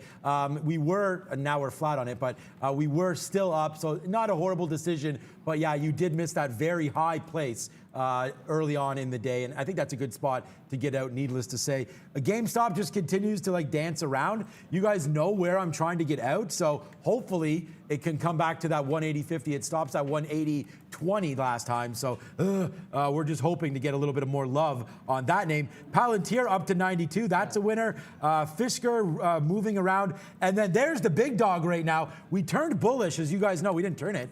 We are bullish on Alibaba. Nice little win to the upside here. Let's see if our patience and holding here does turn out to pay off, guys. Alibaba. Another stock that's on the move, and I'm surprised. I saw a couple people talking about it in the chat. I'm surprised I didn't notice it, but yeah, Sundial's moving. It tested up to like 95 or so in the daily chart. Every time it goes to like $1, it is a bit of a level. Obviously, the last time it was more about the retracement back through. If it gets to that dollar range, I kind of want to see what's on the offer, but before it gets there, it's got to go through 95. But there are some offers piling in around that 95. You're starting to stack them up here. You can see in the 94 range. So that's going to be my first look at that 95 to play a short. It did make a run on the opening range right into 95 before turning. It's done the same thing again. You know where I'm sort of getting at there. I'm going to jump into it if I can. I want prices between 94 and 95 short, not chasing it all the way into VWAP. You get 1 to 1.5%. That's when I'm usually starting to take some profit. So just jumped on the offer here, got the first little short. If it breaks 95, I'm out and waiting for $1 even. Still, I mean, GameStop is still at that 180. Go. It's trying break out of the range. Come on, let's go. Trying to go. We almost got it there. Oh my God. We almost got that print. So we're just still, it just went to look what it went to, guys. 180.52. No, I couldn't have because I'm at 47. So anyways, like, whatever, man. That's horrible there. A little bit of bad luck. We should have got out of that GameStop on that bump up there, and we didn't. Like, damn it. Hopefully it comes up again. It couldn't have hit 52 unless a dark pool printed over us, which I guess is possible. Not supposed to happen, but we'll see now. Oh, damn it. Okay, I'm going to put it at 180.25 then on this name, and just hopefully we could get that fill on GameStop, 180.25 or so. You will see, because I'm not going to wait anymore. That 180.50 seems to be a problem. Yeah, so I got into that SNDL. I'm coming back to this name, if only because it's like this NSPR is still holding up. I mean, every single dip is being bought. It is worth noting it is finally touched like this 732. It was a 49-cent close. That makes it like a 735 would be the reference. And then if you go to the top end of the range yesterday, it was like 52 cents. So you talk about like 795. Those would be some top areas that I think are worth another kind of defense, just because usually you sell off when you have a reverse split, and if it gets above that price, you're going to be up on the day for reals above 735. I should have had that one time when it rolled over, but we're watching a couple other names, and of course Sundial just popped on my radar and I shorted it. If it gets anywhere close to that 735 again, I'll short in front of that, and one more crack. It was a winning trade initially, got that 650 for like a 35-cent scalp, and then just could not hold, could not break. I took it off. Thankfully, I'm not stubborn because lower highs or higher lows all the way upside. It could be a breakout, but I'm not playing alongside on this 15-to-1 reverse split. Not going to do it. Okay, finally, we can fire off some hot dogs. As I changed my mind and I put it at 180, guys, 15. So we went to 180.15, and we got filled there on GameStop. There's the fill right there. Yeah, it was 180.15. So good fill on GameStop. Glad we took that trade out off of this long. And again, that 175 continues to hold. So good look there. I don't know if it rips now, but I'm happy to take it off at this level. That's a good one. And I did want to bring an alert here, because guess what, man? It's still king, in my opinion, Ether, making moves, man. We're back to all-time highs right now, 26.44. Like, it's right here. It's at 26.20.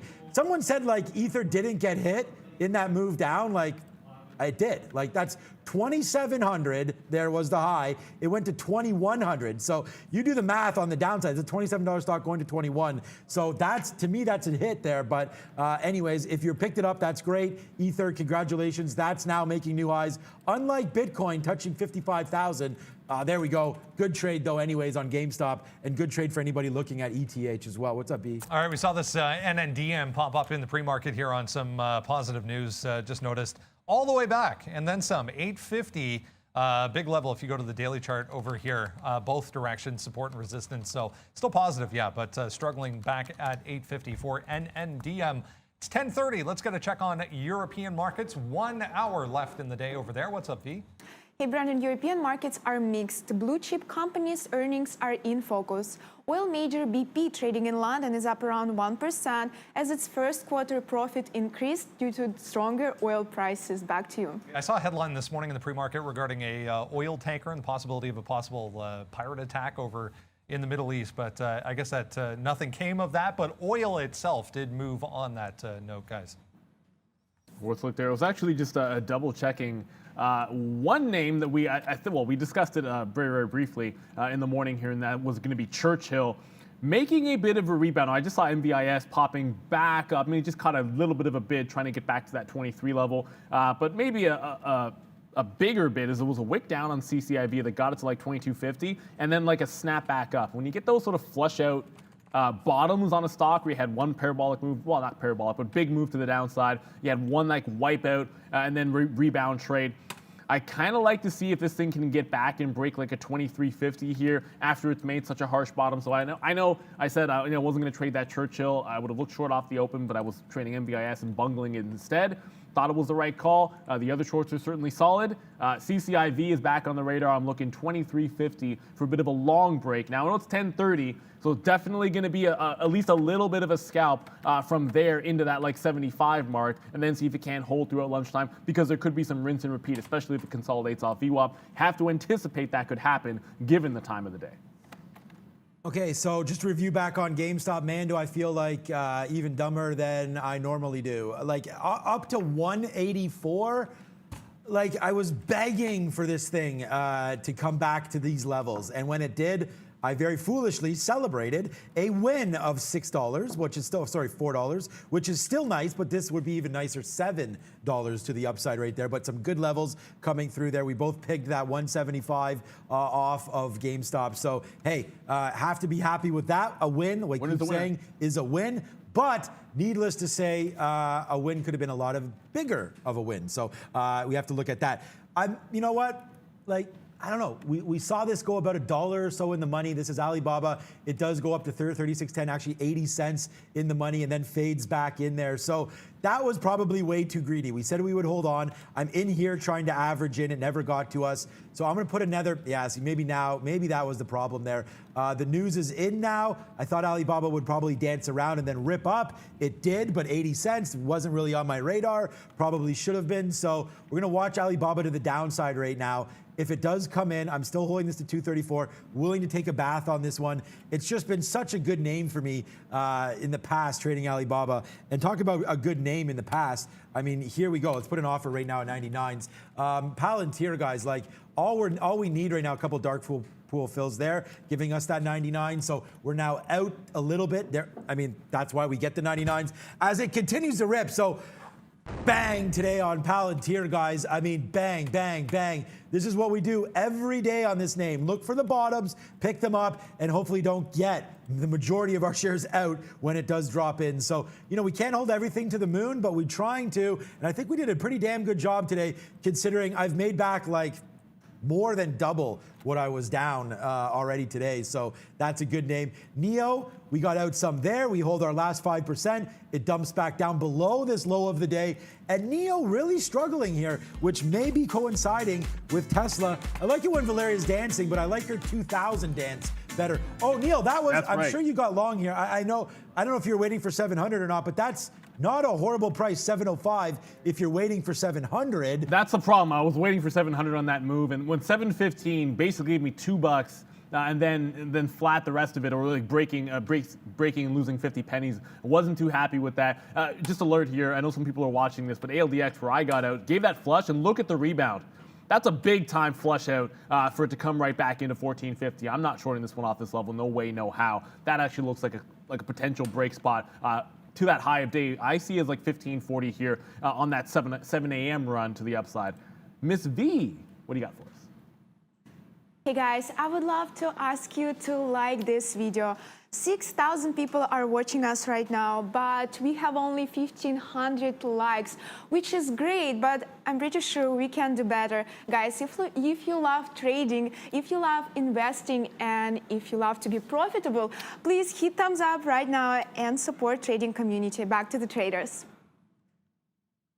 Yes, sir. If you do, look, it's been an exciting morning. I mean, there's plenty of volatility. I do want to, if I can, just talk a little bit about where we are in the market. It seems like a big time sell-off. Yeah, but we just had like 60 points. There we go. There's a 2000. It's an astronaut. That's what we like to see. Yeah, exactly. Shout out to Space Look at those dance moves too. Like, you're telling me you don't know Vanilla Ice and yet you dance like that? Come on. You know. That is all old school right there. Yeah, those are some old school moves there. The walking man there. Okay, or running man, sorry, walking man. Okay, $23 on MVIS. I like that break. We were going to take the 22.50 break, but we missed that. It was actually 22.35 or so. That was a fantastic break. So now let's see if it holds that.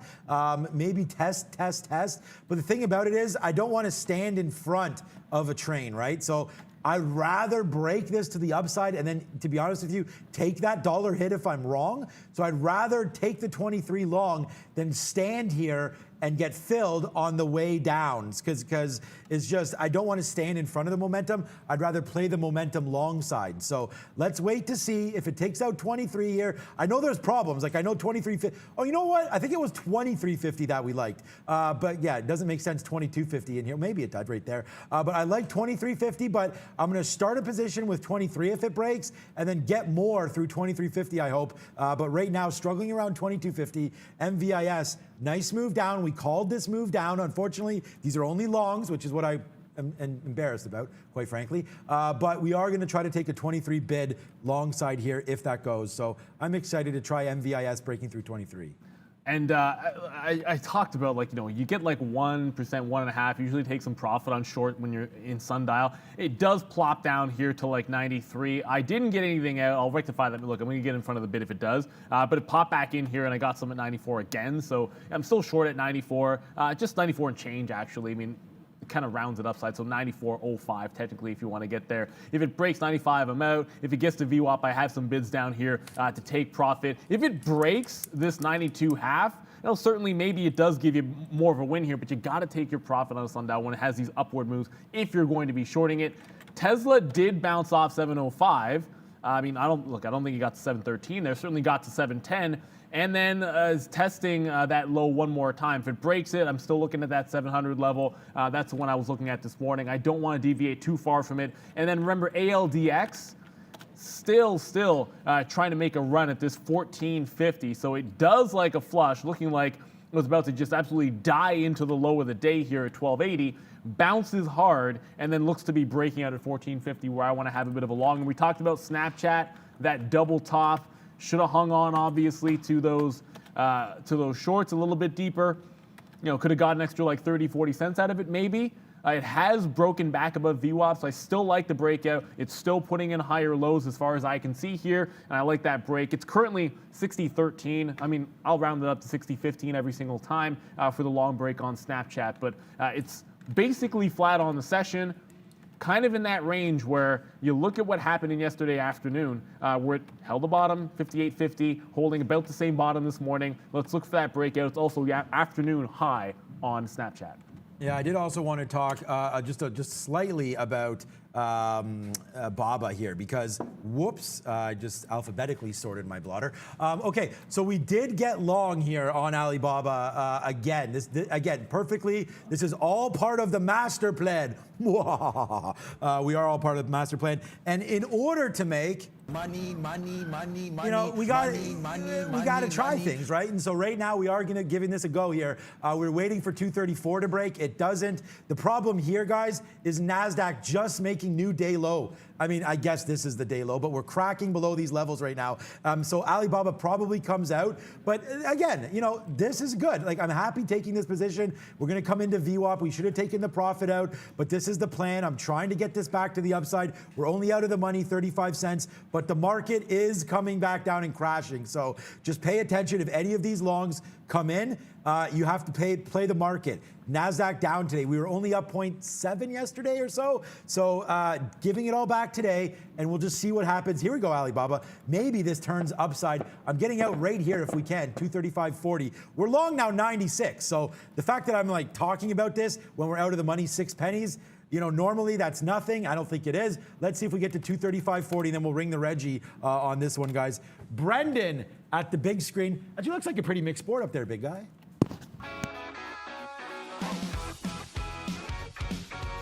Indeed, yeah. Typical for an earnings type of day. There's lots of individual names here standing out on news or reports or earnings, as I mentioned. 0.2% overall for the market to the downside. It's mostly the tech stocks, as we've been talking about, but I just noticed healthcare pretty negative here as well. The CNC down 6%, leading the way so far in the equipment makers. The pharmaceutical names also under pressure.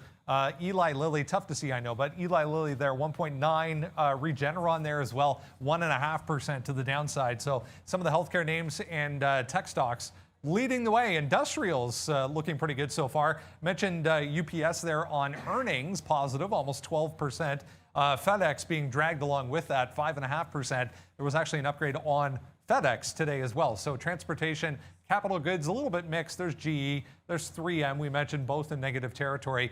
To note, Tesla, 4% to the downside in the automobile makers here for the consumer discretionary group, but Ford, GM trying to offset that and then some. So this group in the overall sector negative, but consumer discretionary stocks, nice gains because of some of the gaming stocks here. Penn National, we mentioned, positive note out today for the game group, I guess. 3.6% there for Caesars, MGM 1.8. To the upside, tech stocks, the leaders though, to the downside.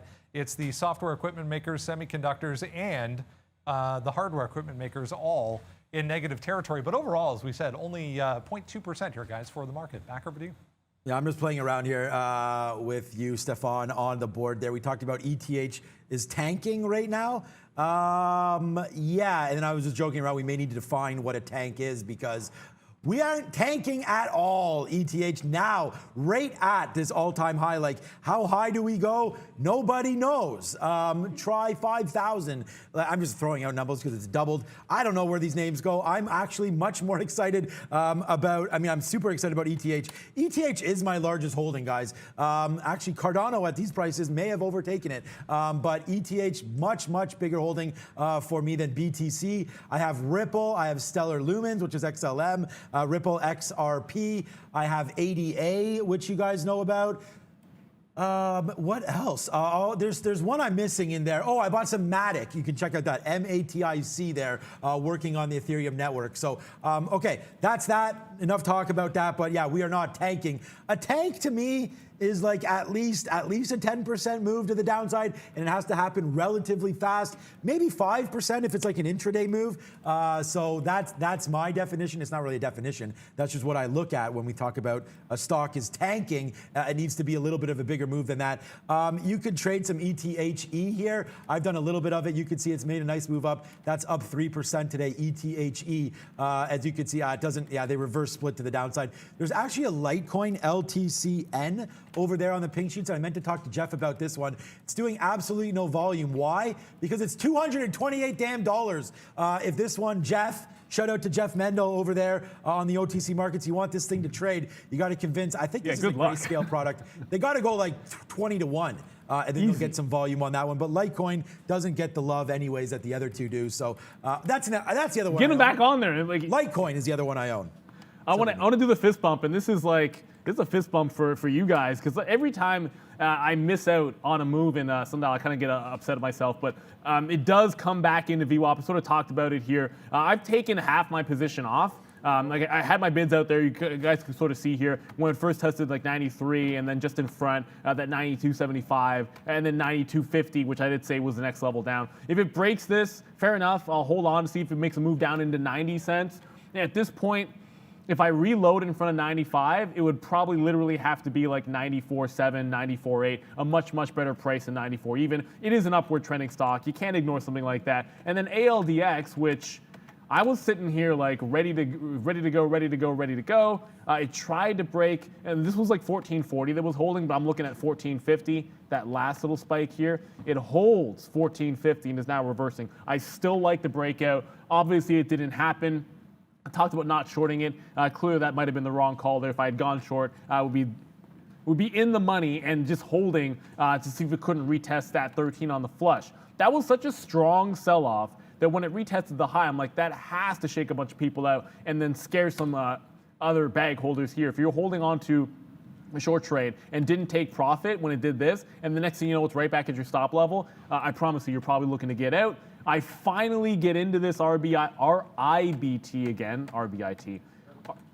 Yeah, you know what, Randy? That does make me think of ribs. And I want ribs. You know what? There's a really good. I'm gonna get ribs tonight because it's on the brain now. Got to go with it. Finally breaks at 145, so I'm into the short trade.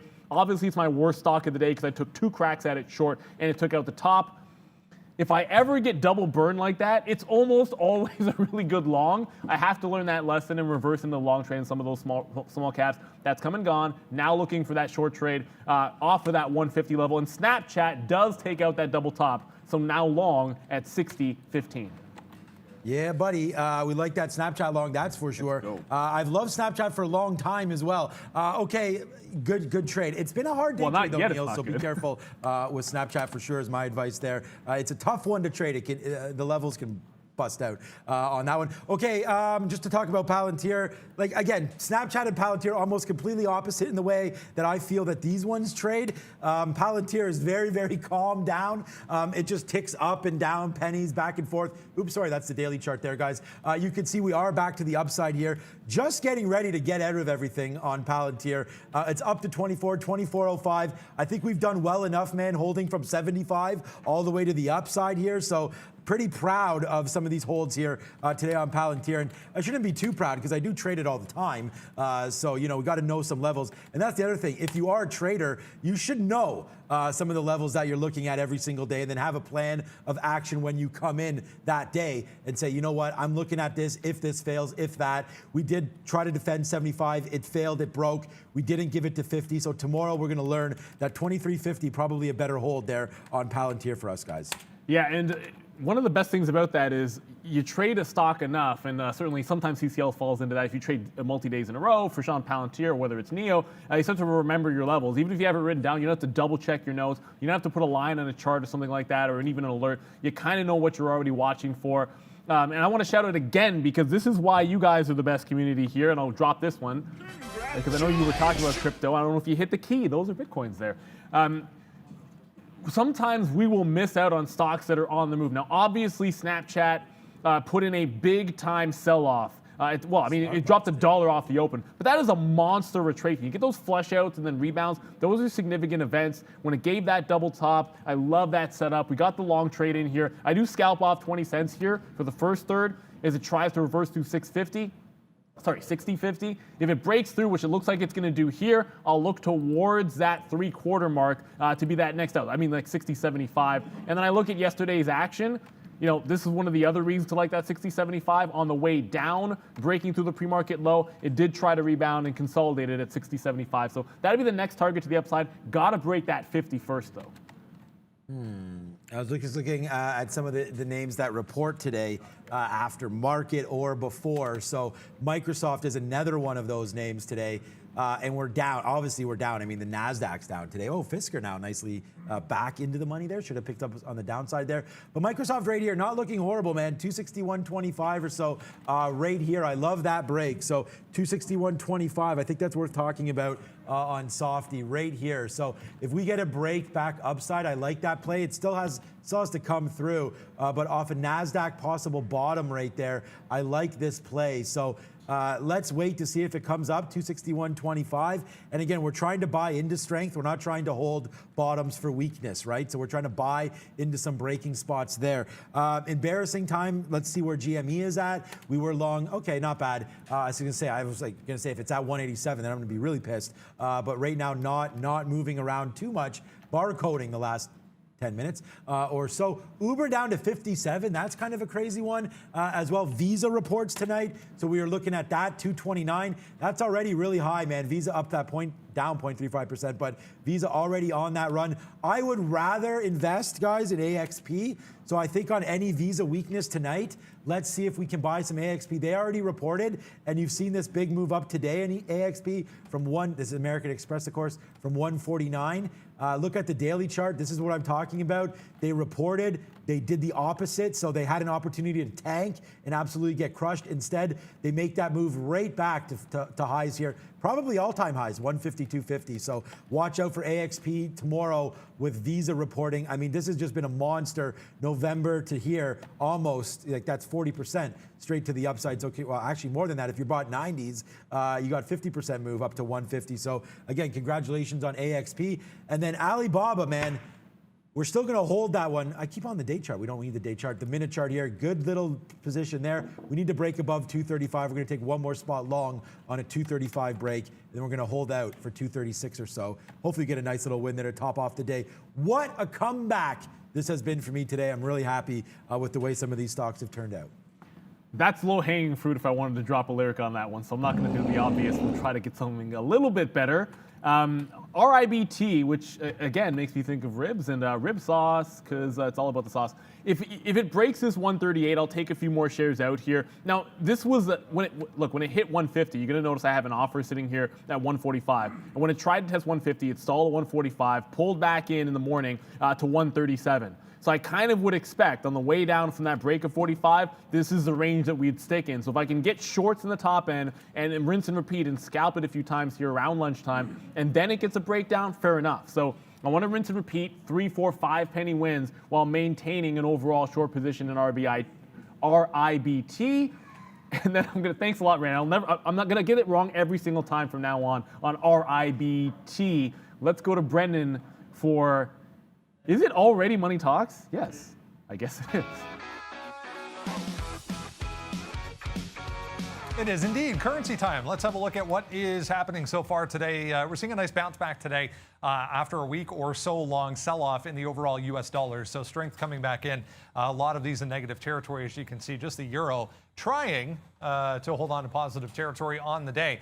Canadian dollar down about 0.06 on the day. The British pound is higher, was actually lower early on. Around that 140 area seems to be a bit of resistance for the British pound. Japanese yen, Swiss franc not doing much so far. Australia and New Zealand both negative. Same story for the Turkish lira.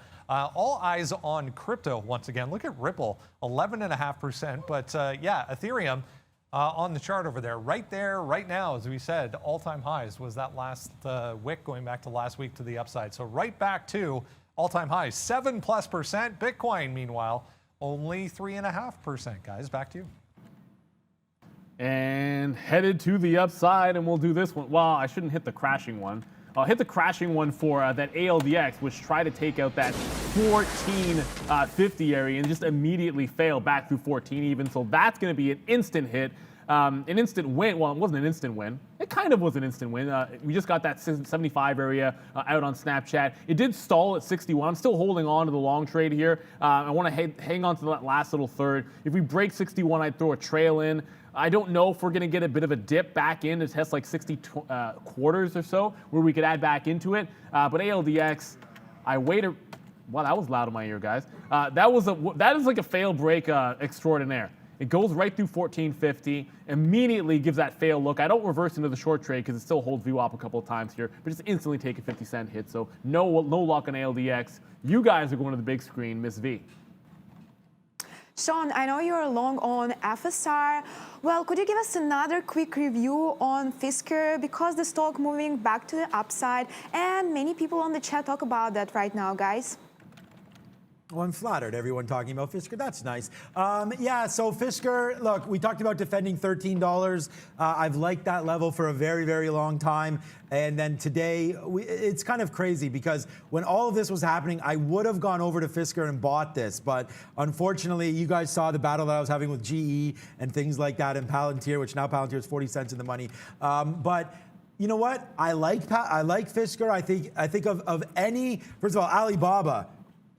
We'll talk about that in a minute. But Fisker, you know, I think of any of the EV, forget about Lordstown or any of those other ones. I like Fisker for long. They've tried this game before, failed a couple times in bringing a car to market. I think they'll get it right this time. I've seen some interviews on some shows with Henrik Fisker. You know, I like the name. I've been a buyer of Fisker.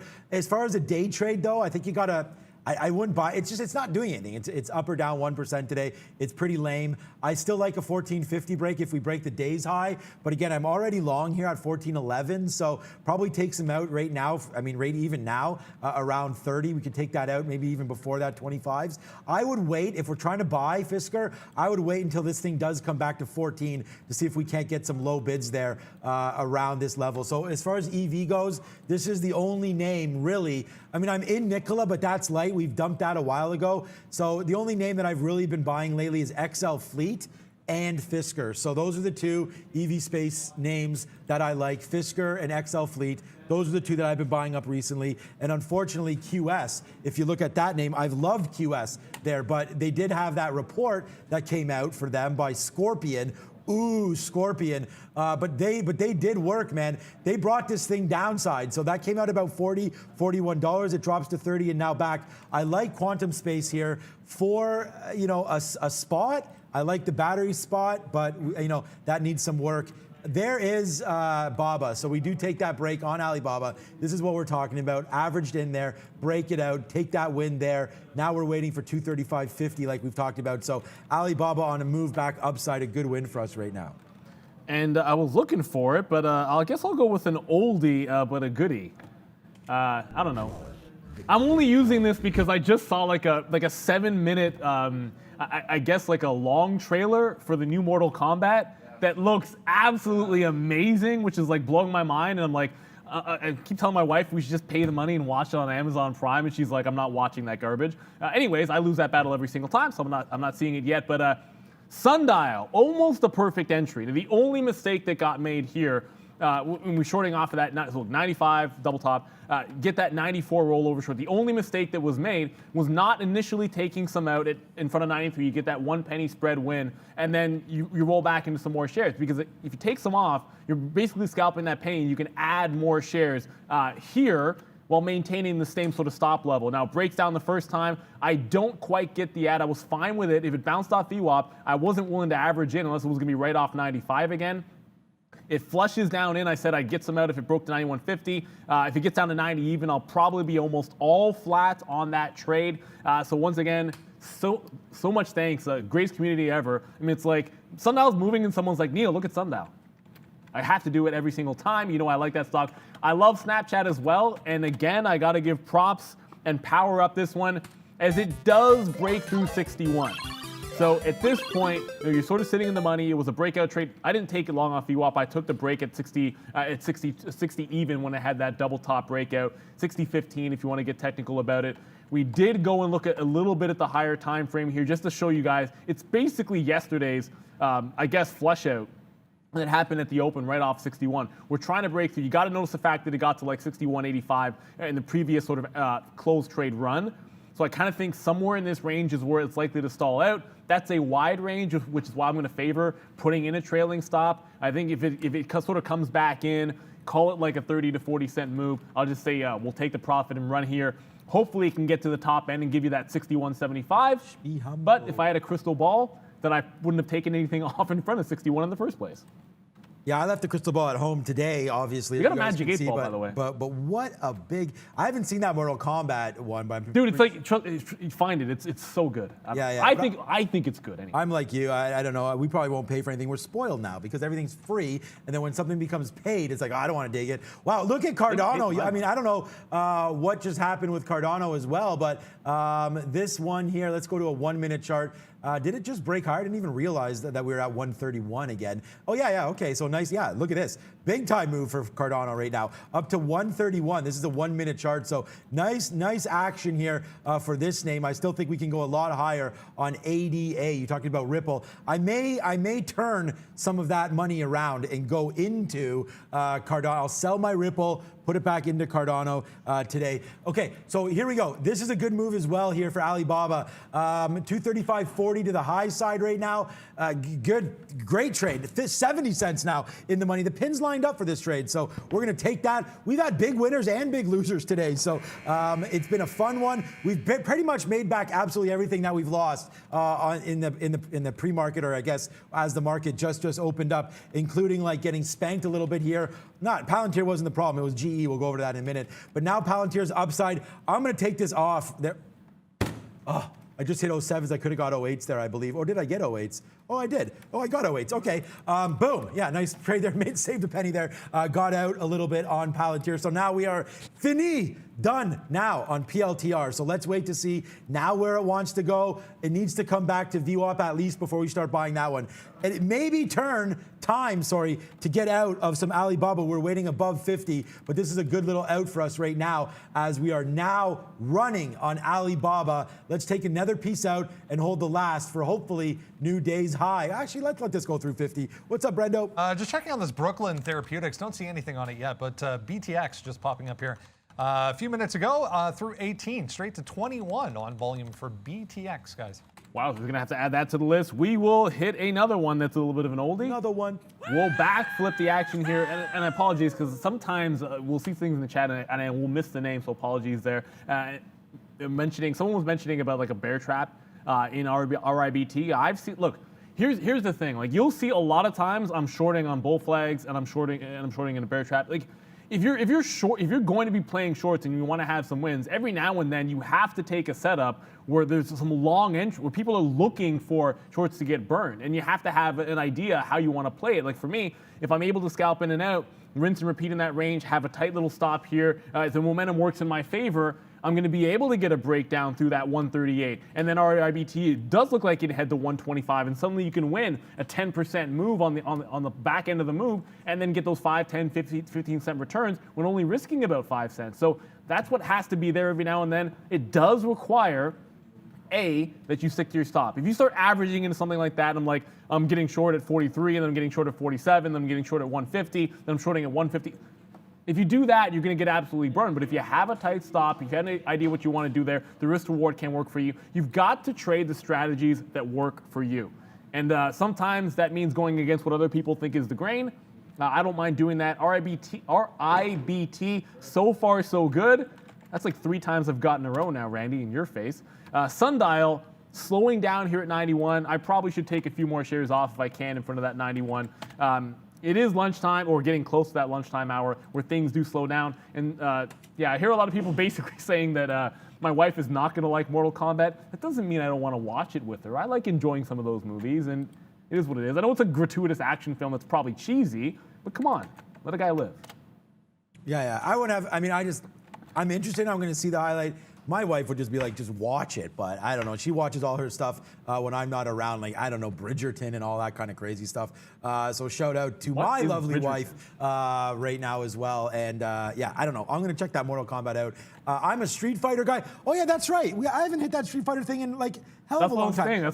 Is it even on here? Like, that used to be the #1. Those of you guys, shout out to any of the original folk out there. There it is. Perfect. Yeah, my guy right there, Ryu or Ken, basically the exact same character there, yeah, with some uppercuts. Okay, now that I know where that is, that's going to get hit a hell of a lot more now as we go, guys. Thanks for that call on Fisker. We did get some out right there, so now we have one piece left for this name. This has been a good one for us today. Obviously, we're now in the money. We should have averaged in, but we did pick that bottom up at 14.10. Would have loved to grab that, man. We're averaging in all the way down to 13 on Fisker, which is crazy. But now today, it's just not moving. Let's wait to see if 1450 gets taken out right now on FSR. So that's the next play there. Neo battles back, which is kind of impressive. We did take an out there. Again, another stock that we were sort of in trouble with, but not really. We were able to get some out, and then thank God this was our last 5% there on that out, but that should have been a long. Now Neo battling back. This stock can go the rest of the day, guys. Like, this could go to 43, like in a heartbeat. So we're not too worried about that. But I think as I look here on a longer term time frame, I think you got to get a little bit past here, like 42.40. I want to see this action get cleared out there. Some volumes spiking down on these lows. That's always a good sign as well, that there was at least some buyers there picking this up. So we didn't just like mash through some of these levels with no volume. So that's a good trade there. We may have missed the high on Alibaba, but Alibaba is a very, very profitable stock for me today. So there's that out. One of my top stocks today for sure. Alibaba. GameStop is up there as well. Fisker. So let's not let Alibaba get too low, but we still are waiting out for this 234 drop. Comes back down there, we're going to drop it off. Also more bids in the mid 234s on Alibaba. Let's just keep on playing this scalp, and I do think you break above 236 at some point. Yeah, so Steve G, I love the way you think, but we can't do anything in Ontario right now, so I can't send the wife to the spa and then have a guy's night out. Unfortunately, whatever. It's that's how we're rolling here in Canada. Unfortunately, fortunately, I just got out of bingo, BNGO, whatever, man. Bionano. There was just the one short trade off of the open at that 758. Now, I got that little flush. I didn't take this one out when it touched the bottom the first time. It broke 7 even and snapped back.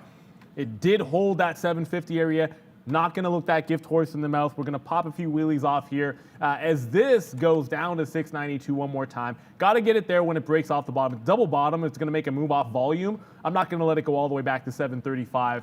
I mean, if you do sort of look at this stock recently, it has been trying to make a clawback onto the upside here. So I don't want to be too stubborn about holding on to a short. It's not exactly one of those horrific looking your daily charts where you kind of think about, I just want to be short the thing all day long. I'm not sure that's what I see there. I can tell you that for the first time ever, a couple of you guys were mentioning, how do you hold on to a little bit better? And they were like, Neil, why don't you use trailing stops? Trailing stops are good. Trailing stops are a way to hold on. Trailing stop got me out in Snapchat, and now it goes to 61.77. So yeah, I would have hit my target. What I needed to do was give it a little bit more room, and I'll tell you exactly what happened here. I actually put in, instead of giving it to a price area on a trail, which might have made a little bit more sense, like I should have let it at least break maybe down to like 60.60, even if it's like 60.75 or so, that would have still kept me in. Instead, I sort of picked a round number, and I said 35 cents, and I put 25 cents in. The good news is I would have been stopped out at 35 or 25 cents on a trail. So it's a thing I'm adding to my toolbox. I kind of have to look at that last 10, 15% and just experiment around with it till I get better at it. The target was good. It hit 61.75, but I decided to put a trailing stop in, and that's going to be the downfall. So Snapchat breakout, good. I'm usually better at the short trades, trying to work those longs a little bit better for you guys.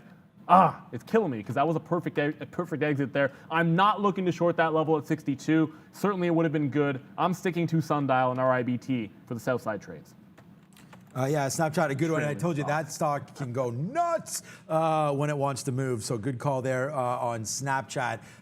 Okay, Croc. What was, like, I'm trying to, it's not CROC because that's a different name. What? It is, it's sorry, CRCS. No, just X. CROX. There you go. Oh, X. Even I can't say it right. In that way. Okay, well, it's obviously going to be on the NASDAQ. Let's have a quick look. Jesus, wow, $100. Like, I know we've been talking about this kick myself all day, but I didn't even, like, this is like, what? Crocs? Like, what? Like, look at what this thing is doing.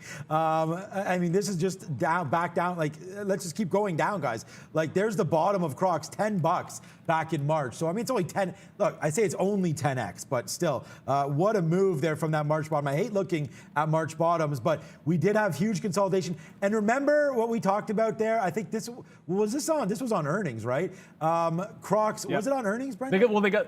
Yeah. So look, so this is exactly, and again, like, obviously you could see that I'm blind to what's happening here, but this is what I'm talking about. You get, like, find me these names, guys, tweet them at me. Like, if you see earnings coming up and the stock barcodes like this, it's consolidating, and then you get this beat, like, that's what's going to happen. We talked about that over and over again. Look at UPS, right, today. The exact same name. And again, I'm just about educating. I mean, whatever. It is what it is. You're going to have opportunities like this all of the time. Look at UPS, the same thing. Here we go. Like, barcoding, just consolidating.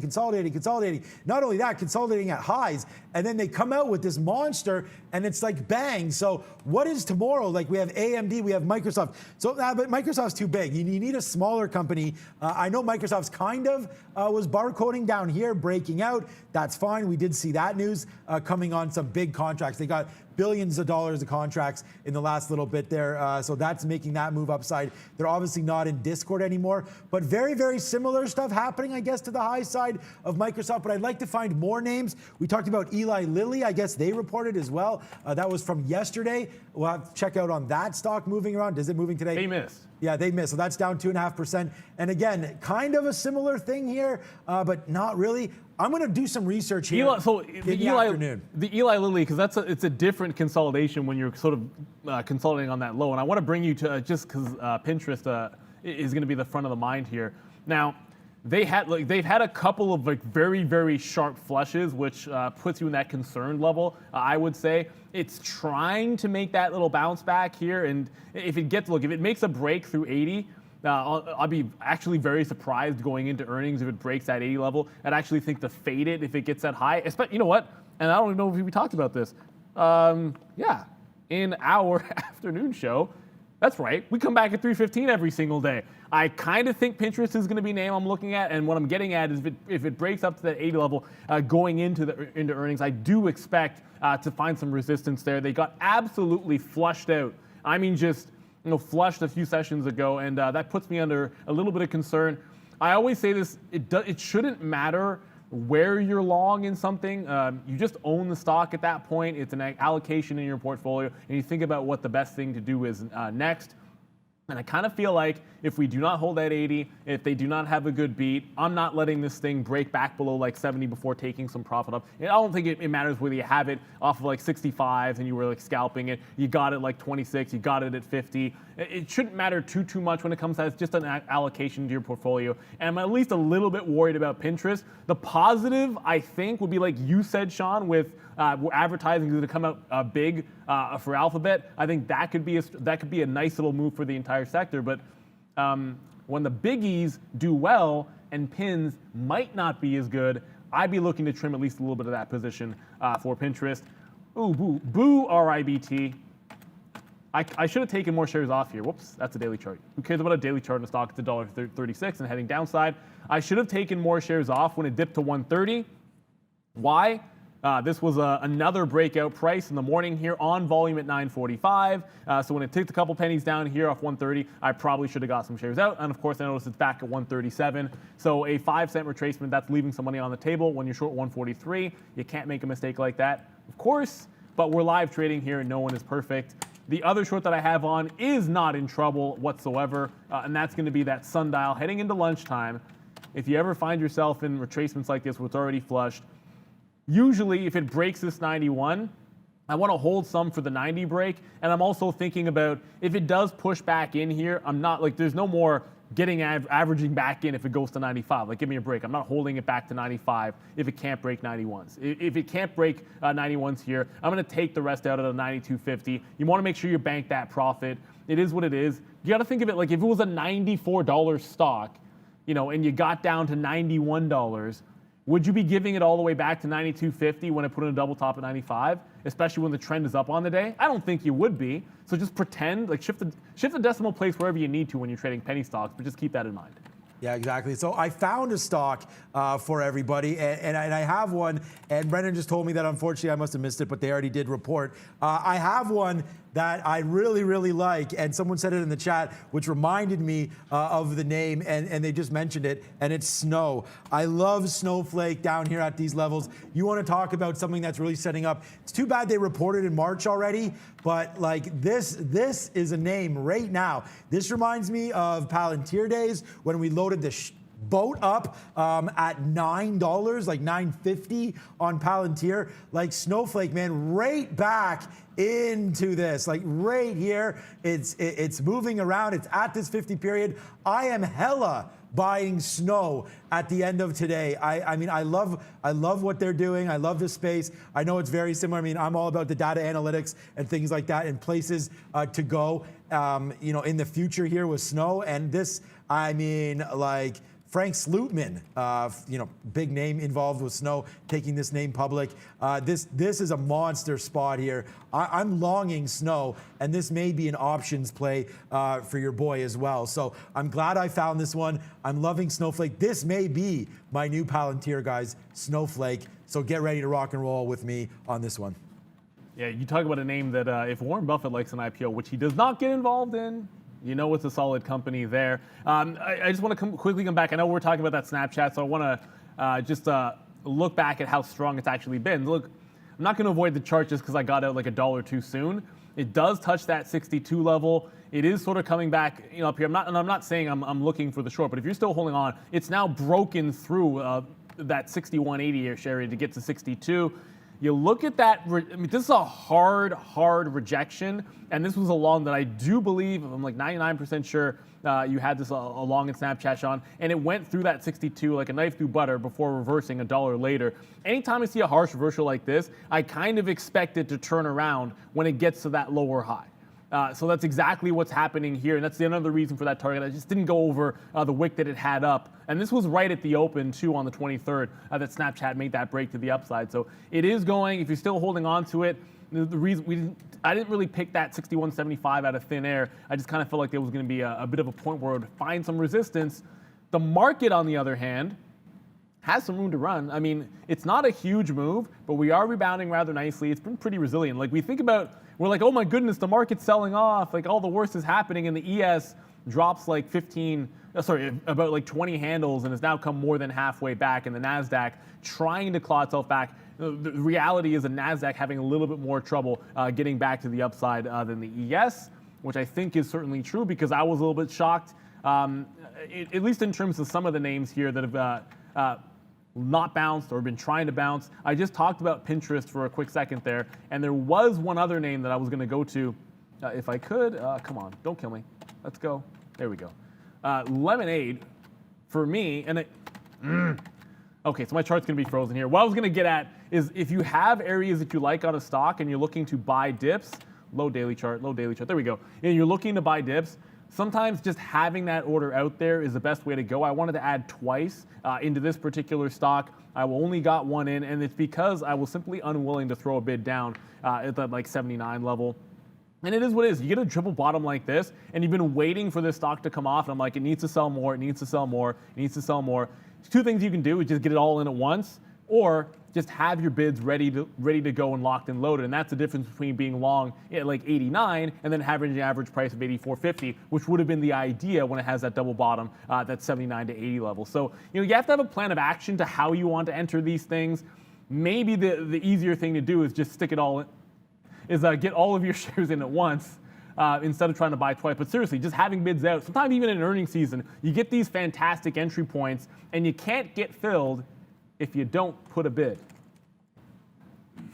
Yeah, no, exactly. I put a bid on Coin lower and managed to get long on that name as well. So we'll wait to see where Coinbase eventually goes. I love that name as well. And it's funny, someone said like, oh, these guys shill, now they're shilling Snow. I'm not even in Snow. So if I'm shilling something, I would want it to hate on it so that it would go down, and then I would buy it. So those of you guys interested in Snow, buy it now. You can beat me to it. So that's my little thought on that one. And Palantir, the reason why I keep talking about that, again, like I'm long down here and averaged in somewhere around here, and then we bought in at 21.87. So yeah, I like the way this is forming out, and I'm just talking about the long-term positions. And again, like I don't mind talking about them as I put them on, guys. Like, so that's what I'm gonna do. And if it fades out and I get hit on them, at least you know my positions. I get asked all the time, and you guys can follow me again. Like, just tweet at me. I'll put my Twitter thing out there. I'll let you guys know what I think about any positions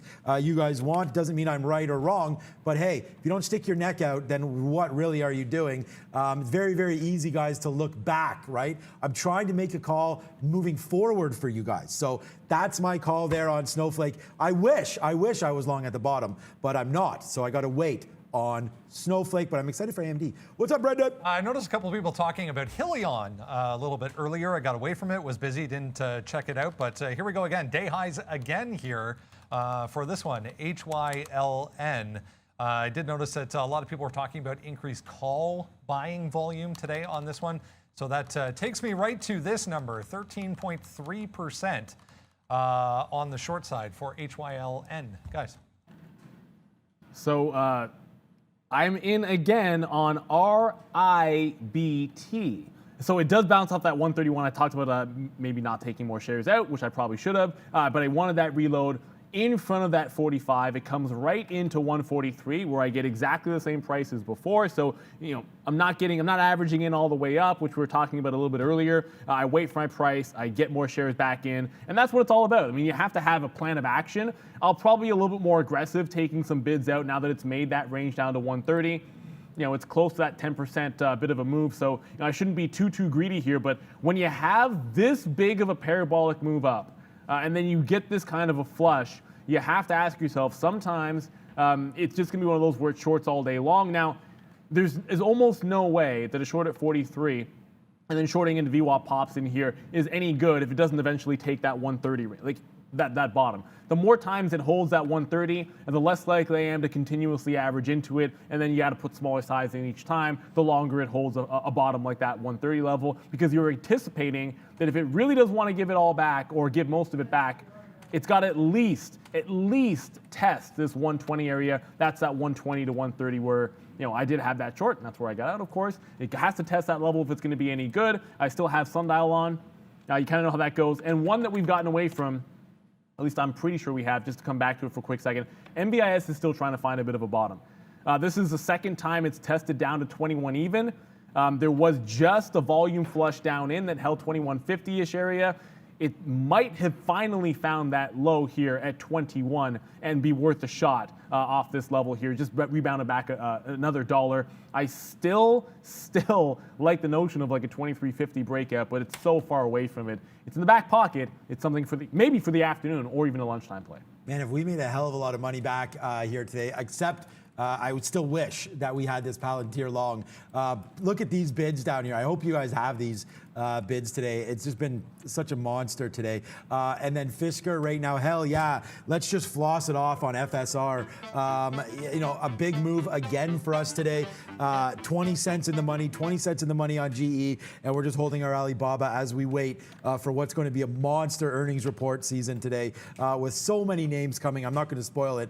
We will wait on that one. And remember, I told you, switch out of Honeywell and go over to Raytheon. Raytheon today up 3%. We talked about that again on our evening show yesterday. I said this. I mean, look, again, bang. There's another example. This is what I was talking about, right? As opposed to HON, Honeywell, you could see this one making moves the other way, right off earnings. It doesn't matter. There's the earnings report, bang, to the other side down now on Honeywell. This is getting close to being able to buy it. Maybe 200, a good spot down there. I prefer GE, Boeing, all those names. And Raytheon to this one. Fisker, GE making moves as well to the upside. The one name that we didn't look at, did we call for Brendan? If we did, we can go. No, okay. So Ford was 1240. That was the only name that I guess never really hit today on our list here. Yeah. 1240 on Ford. I wanted to take it out the high side there. It hits right at 10 o'clock. I don't even think this really hit, but that's not good enough move there for 1240. So we'll look for 1240 tomorrow on Ford, and then we'll wait for their earnings. I think that's probably more important than anything. Yeah, look at Intel, man. Intel's still down again today. Like, you had to have gotten out of that name, guys. That was a big move to the upside, but they could come alive tomorrow. Like, look at this barcoding there. They could come alive tomorrow. That's their earnings. Wow. Right back to the downside. Intel only really got bumped up because of that action there on the investor there. So I think it was Leon Cooperman, like we talked about the other day. I'm going to look at that, but right to the downside. This may be a good spot here for Intel if you're looking to buy some right now, especially if AMD beats. But if AMD beats real bad, then Intel could get hit as well. Let's look for the forecast for AMD based on Intel. I'm not a huge fan of Intel on the swing. I kind of feel like the play there has got to be that long-term foundry when it comes to supply in stateside. So I think you're right about the analysis in terms of getting the bump potentially for that trade. I just like it for the long term. You mentioned the name that we got away from, and CCIV, I know it's made all kinds of moves today, and it's getting very close to that 2350 breakout. We only have 5 minutes to go, so one time it's tested, it's coming right back into that price. It's still locked and loaded to go long on a 2350 break, so much different from MBIS. Instead of trying to get off of the low, this definitively did get off that low of the day. Held a high, had to flush out the same way.